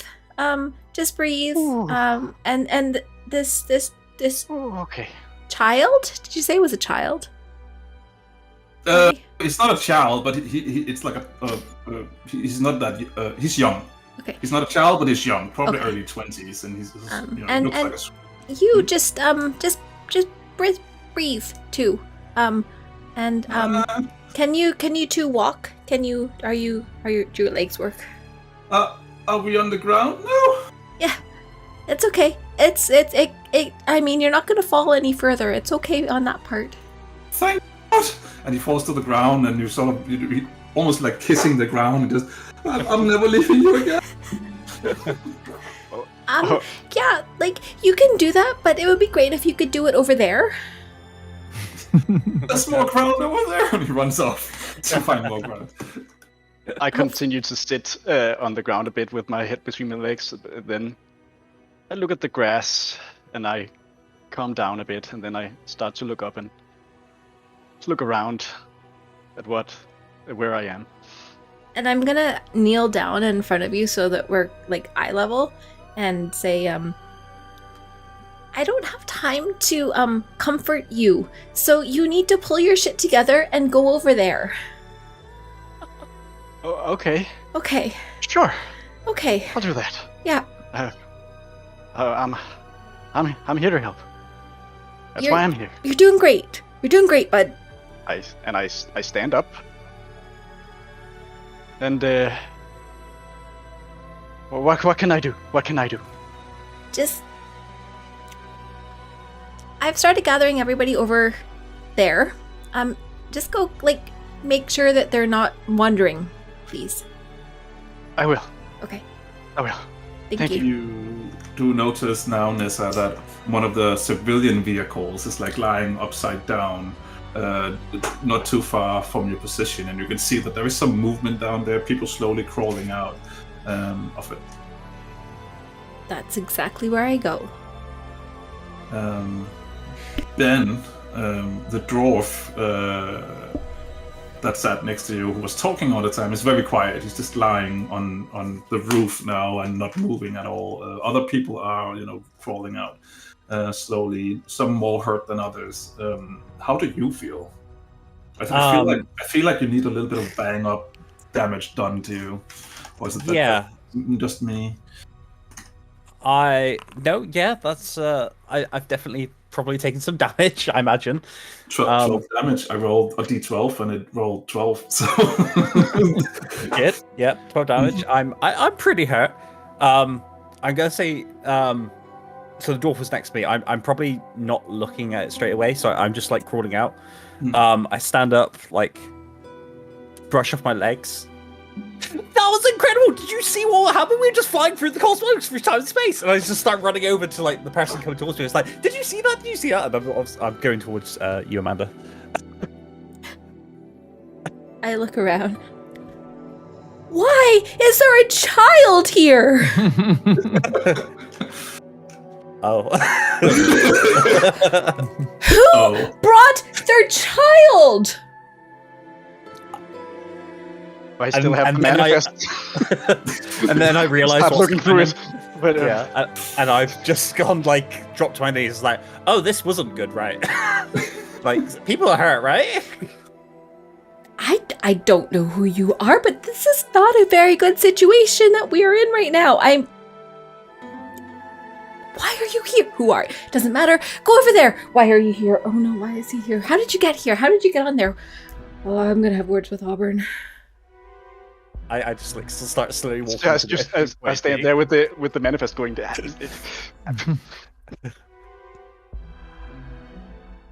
Yeah, so I've headed over to where everyone else is gathering. Before you go, you hear me being like, I'm talking to you later. Yes, ma'am. So Neza and Auburn and Strix, I guess. Strix, you were still over with the people gathering, right? No, you were. No, I was over with the civilians. Yeah, trying to see if anyone needed help, because there's 3 different vehicles. You're probably up in the more front one, and so you are starting from your end, trying to get people out, see who is hurt, and those who can still walk. They point now up towards where they're supposed to, where everyone is meeting up. And I can imagine that you already have you've seen a few IAC members that are still walking and doing things. So you're probably sending messages to them and be like, hey, we have a hurt person over here, come help. Yep. And you're slowly moving up towards the back vehicle, while Auburn and Neza is walking the other way around, and slowly but surely you're getting all the people, all the people into one position.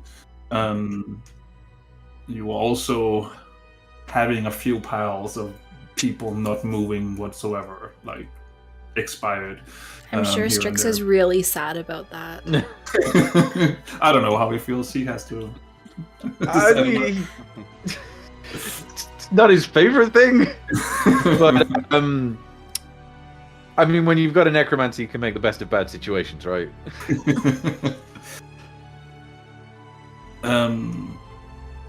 You're starting to get a feel for your surroundings, and where you were coming from, it was kind of hot weather, and where you were going to were also kind of a hot climate. So you didn't pack like a lot of warm clothes, but you do now start to notice that it is a little bit chilly. Probably it feels like a little bit, maybe early autumn. So it's still a little bit warm in the weather, but you can definitely feel the chill starting to coming as it's getting closer to nighttime. But you do manage to. You have gathered everyone up, and you're now in one big group. You don't have a security chief. Actually, you have nobody in charge currently. You can see people at, what happened? How could this? Where are we? Are we on the right planet? What happened? And people have a lot of questions. Auburn is going to feel really overwhelmed by this, so he's just going to stand there, looking like, "I'm sorry, I don't know, I don't. I'm sorry."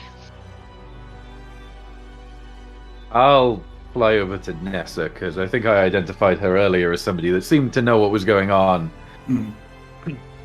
I'll not ask very publicly. I might tentatively perch on her shoulder and just ask in her ear. But you know what's happened, right?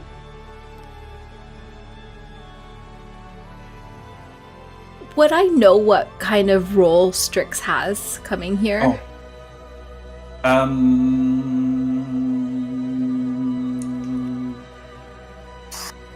I mean, you know that he was with the security team, and that's about it. Okay. The extent of it. Okay, so he's someone that has a higher level of clearance, potentially? Potentially? Maybe not. Okay. Okay. And, do I know exactly how fucked we are? You have a sneaking suspicion. Okay, so I respond to Strix very quietly. I don't know where we are. And we aren't supposed to be here. And Ron is not here. Yeah. Yeah, so if you don't know where we are, is it safe to assume the people on the other end don't know where we are either? That is a logical conclusion to draw. We're not getting back anytime soon, are we? We are not getting back anytime soon. Maybe ever. Right. Unless we build our own portal. Can you do that? With enough resources? Probably. Okay. And time. And help. And power. Oh. Okay. This is our situation, Neza. We just need to... We'll make this work. Who are you?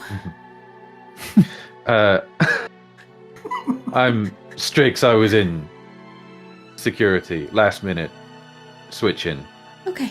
Well, I am, okay. I'm Neza. Hi, Neza. You were one of the higher ups in science. Yes, we're working on not this, but I'm here now. There's well, nobody here seems to be taking charge, and you seem to have a better idea than most about the situation we're in.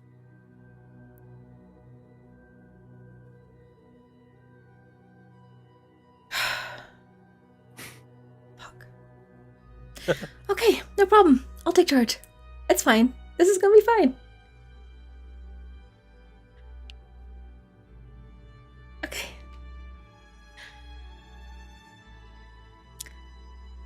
Hi, everyone. Can I have your attention, please? I look Yes. up. I'm Hello? drawing. I'm like laying on my belly, just drawing the landscape when you're saying this.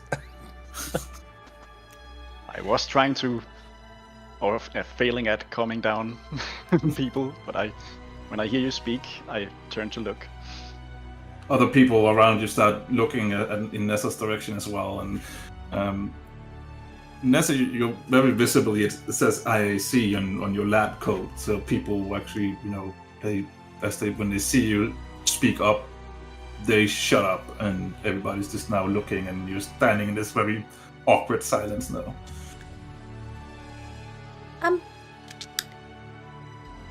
So that didn't. I mean, so that could have gone a little bit better. But it also could have gone worse. We all could have been sliced in half and ejected into space. So the fact that we're here means that things are not as terrible as they could be, and that's something to celebrate. I start clapping frantically. Who belongs to this child? Who does this child belong to? Everybody's like looking around. And Did you anyone see bring a child? people shaking their heads? Oh, okay. We're going to talk. Okay. Okay. So to make the most of what we find ourselves in right now, we're going to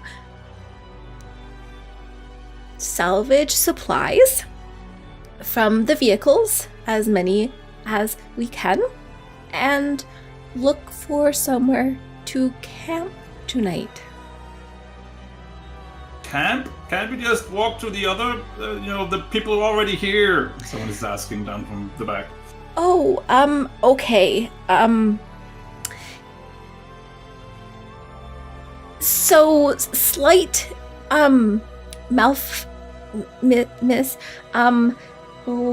miscalculation. We're not there. Sorry, Mari, I didn't hear you. What do you mean? The planet that we were supposed to go to is not this one. And you just hear like an audible gasp from people, and even someone asking, "Wait, you're saying that there's more than one?" There are many planets. If you look into the sky at night, you would see many lights. Yes, there is more than one planet. And we're on one. But the IRC will send help, right? Yeah. The IAC will definitely send help. Under normal circumstances, I would probably ask you to do a deception check at this point, but I think everyone is so rattled and don't really know what's going on that just slips over everybody's head. I definitely look relieved.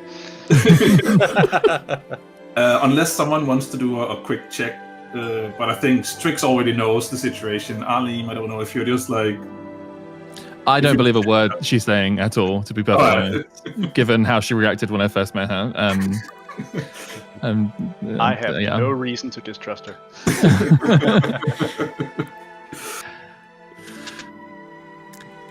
So, supplies. Gather If you can move, is anybody seriously injured? Some that are seriously injured. If you're bleeding profusely or have a broken bone, you can stay here. I'm sure that we can get you help. But if you can move with ease, or a slight limp is also fine, please gather things.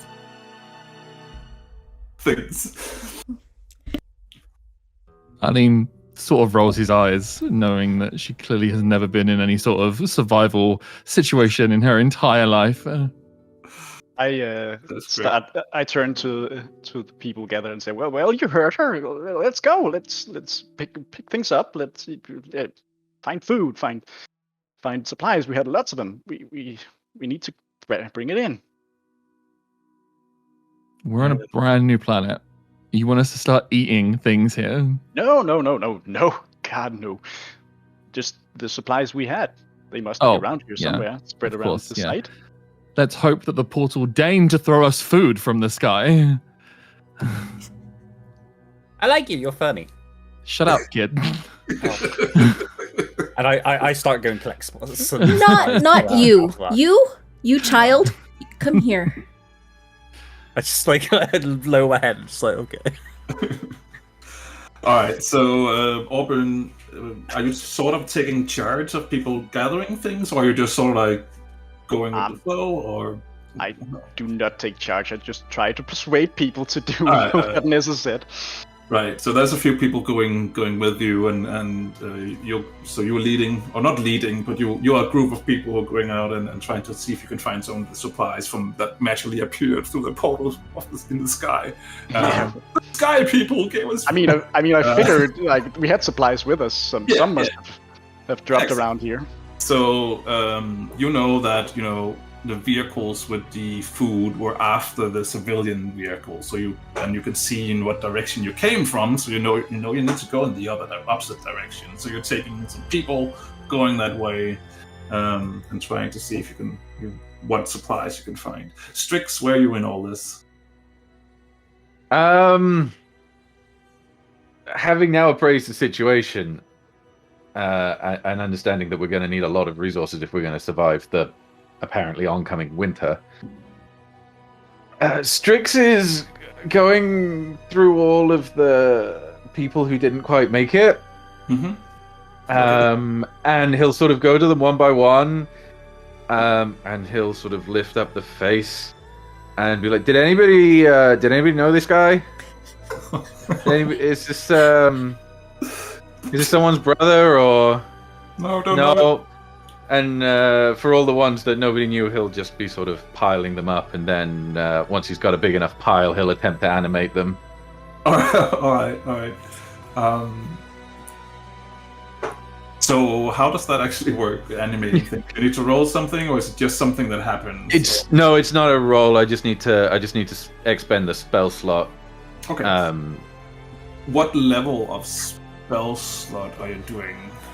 I mean, as they're essentially infinite bodies in terms of... Well, not infinite. Yeah, but like more than I could ever animate. So, spell level? I think... let's see. I'll probably start with... a level 4 and a level 5 would give me 16 between them. Okay, give me 1 second. I just quickly need to look something up. Sorry that I wasn't a little bit better prepared for this, because I should have seen it coming. Wizard.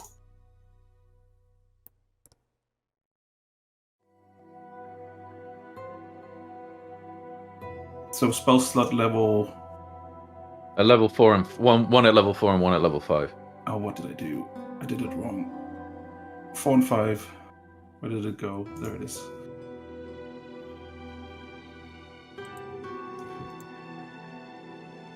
You are trying to pull from wherever source you normally pull your magic from. normally, whatever spell stones and other, magical effects to help enhance your ability you have, you sort of get the sense that they're dormant, or maybe not even working at all. So as you're trying to cast that 4th and 5th level spell, nothing happens. A shadow passes over Strix's face.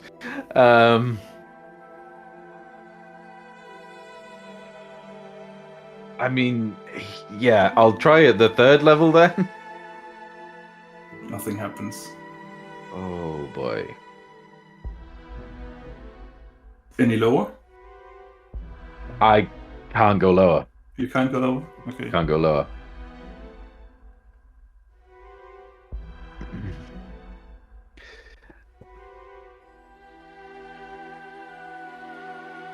He's gonna keep gathering them and just pretend like there's something he'll be able to do with them eventually. Just mass store corpses. I mean, it's better than just leaving them strewn around the place regardless, I think. Very well. Okay, time. I need to keep an eye on the time now.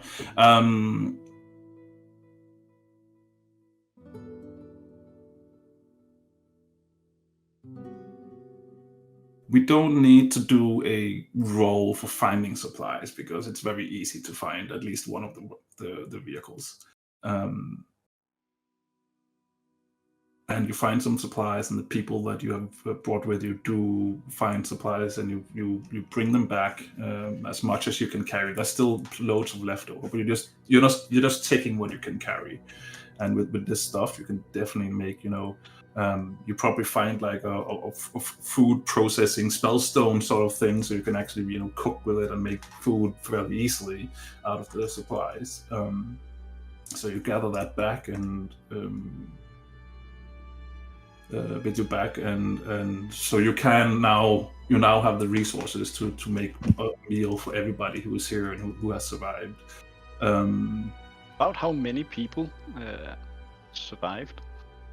A good chunk, because the civilian vehicles were not harmed by the portal itself. It was the equipment vehicles that was mainly either broken by the portal or shot into space, and some of it did make it to the planet, but so the civilian vehicles themselves are fine, and it's hundreds of people that we're talking about that needed to go there. So there is a good chunk of people. It won't be easy to if you run out of supplies, it's not going to be. You would need to find a way to restock that at some point. But for now, I know from my survivalist training, can I gauge how much we have for how many days?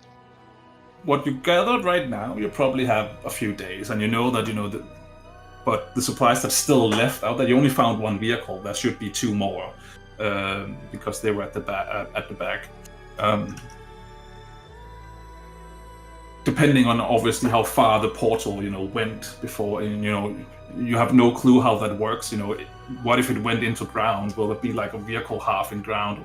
How does that work? You have no clue, but you reckon that with that one vehicle, you should be able to sustain yourself for at least a few weeks. Right. I make sure to gather as much as possible, and then make a mental note of where this vehicle is, so we can return to it. Yes.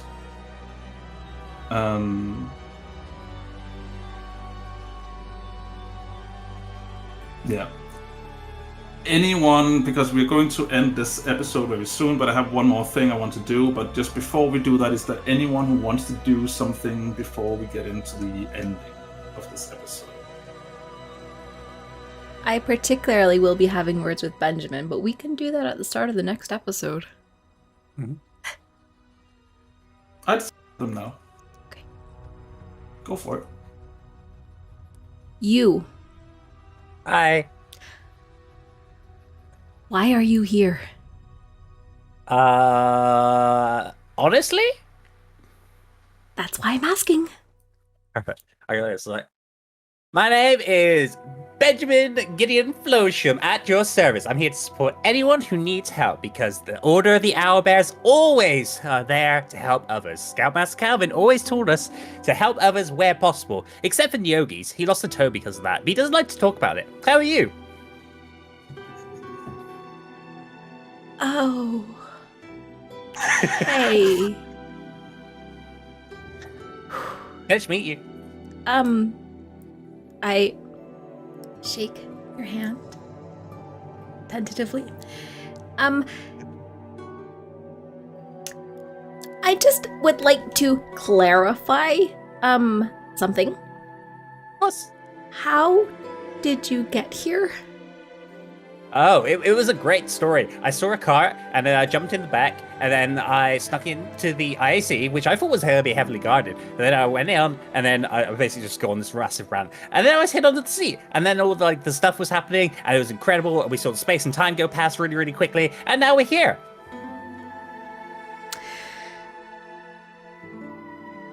Oh, Would you like to see my drawing? dear. Just take it. I don't even look at it. It's in my hand. Well, that's kind of rude. You're a stowaway. No, just a very helpful scout. Oh. Okay.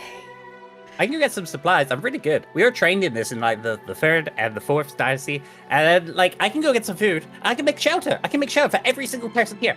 Maybe. How many people are here? 1, 2, 3. I'll start counting like furiously.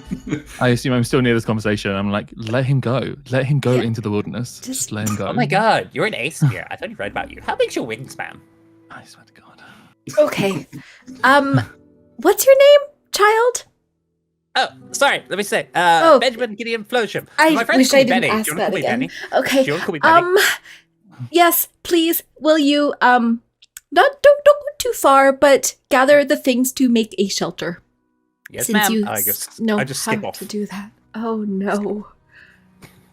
And All right. Arleem, you're near me. Mm-hmm. I just look to you and I'm like, oh fuck. I pull out of my itinerary. I'm like, parent is not on here.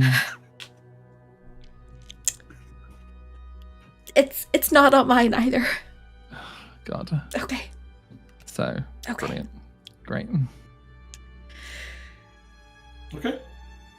Everyone happy? I Mhm. mean, well, you in real life, not your characters necessarily. Yep. All right. I have something for the audience and something for Jake. So the rest of you, take your headphones out of your ear, and I will, make a gesture, and you can put them back in. I didn't hear the last bit you said there. Sorry. I will make a gesture, and you can put them Got back it. in. So, all right. I'll change the music as well. Jake, no, Ben. Sorry, Ben. You're walking into the woods. You're starting to gathering all your stuff. Mm-hmm. Normally, how you work as a human being or half-elf being, some people have that voice in their head where you talk to yourself in your head and you are, having a conversation and you can, figure things out that way. You don't have that. It's a pretty normal condition. It's not everybody who has that voice in their head. You, all of a sudden, do have this voice in your head. You hear a voice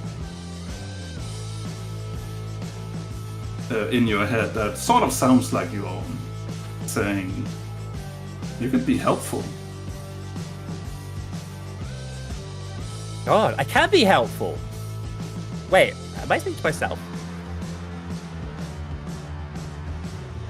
You can do great things. Yes, please. And I'm just gonna let this. Yes, please. Yes, please. If you just listen to me, then I'm pretty sure we can do some great things for these people. Of course. Wait, who are you? It doesn't matter anyway. Scoutmaster Calvin teaches us that we should respect everyone no matter where we come from, even if it's inside our house. Heads.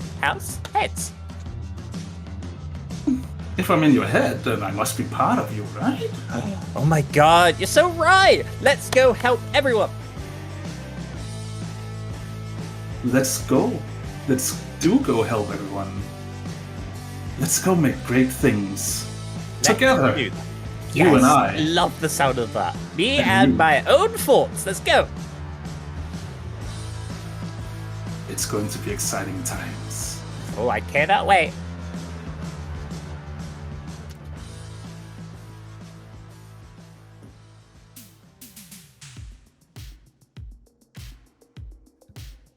I hope Benjamin's dead. Oh, wouldn't you He just? died off screen. Welcome to this new planet. I hope you all enjoyed the travels. ISC Airlines will have a small, downtime before we return home. Maybe. Okay. Awesome. Thank you so much. Awesome. I mean, I really just sitting here, just watching you guys do your thing was amazing on from my end. So thank you so much for that, everyone. That was amazing. Thank you, Marty. Yeah, I was going to say, that Yeah, was thank you, Marty. incredible. Thank you so much. Yeah. That was Way great. more intense than I thought it would be. I know. Thank you. Yeah. So it has been, moving around in my head for the past 3 months. So this particular episode. The next episode, on the other hand, Got no idea. hell knows. We'll figure that out together. We have 2 weeks. It's fine. Yeah, it's fine. No, that was awesome. Thank you so much. Cool. Thank you. It was. Okay. We'll raid someone. Oh, amazing. And thank you to all of you who watched and stayed. Also, thank you to those who are going to revisit this later on because they didn't stay or weren't able to be here. It's amazing if you're listening to this or watching this. I'll see if I can do it as good the next few episodes. I'm sure it will.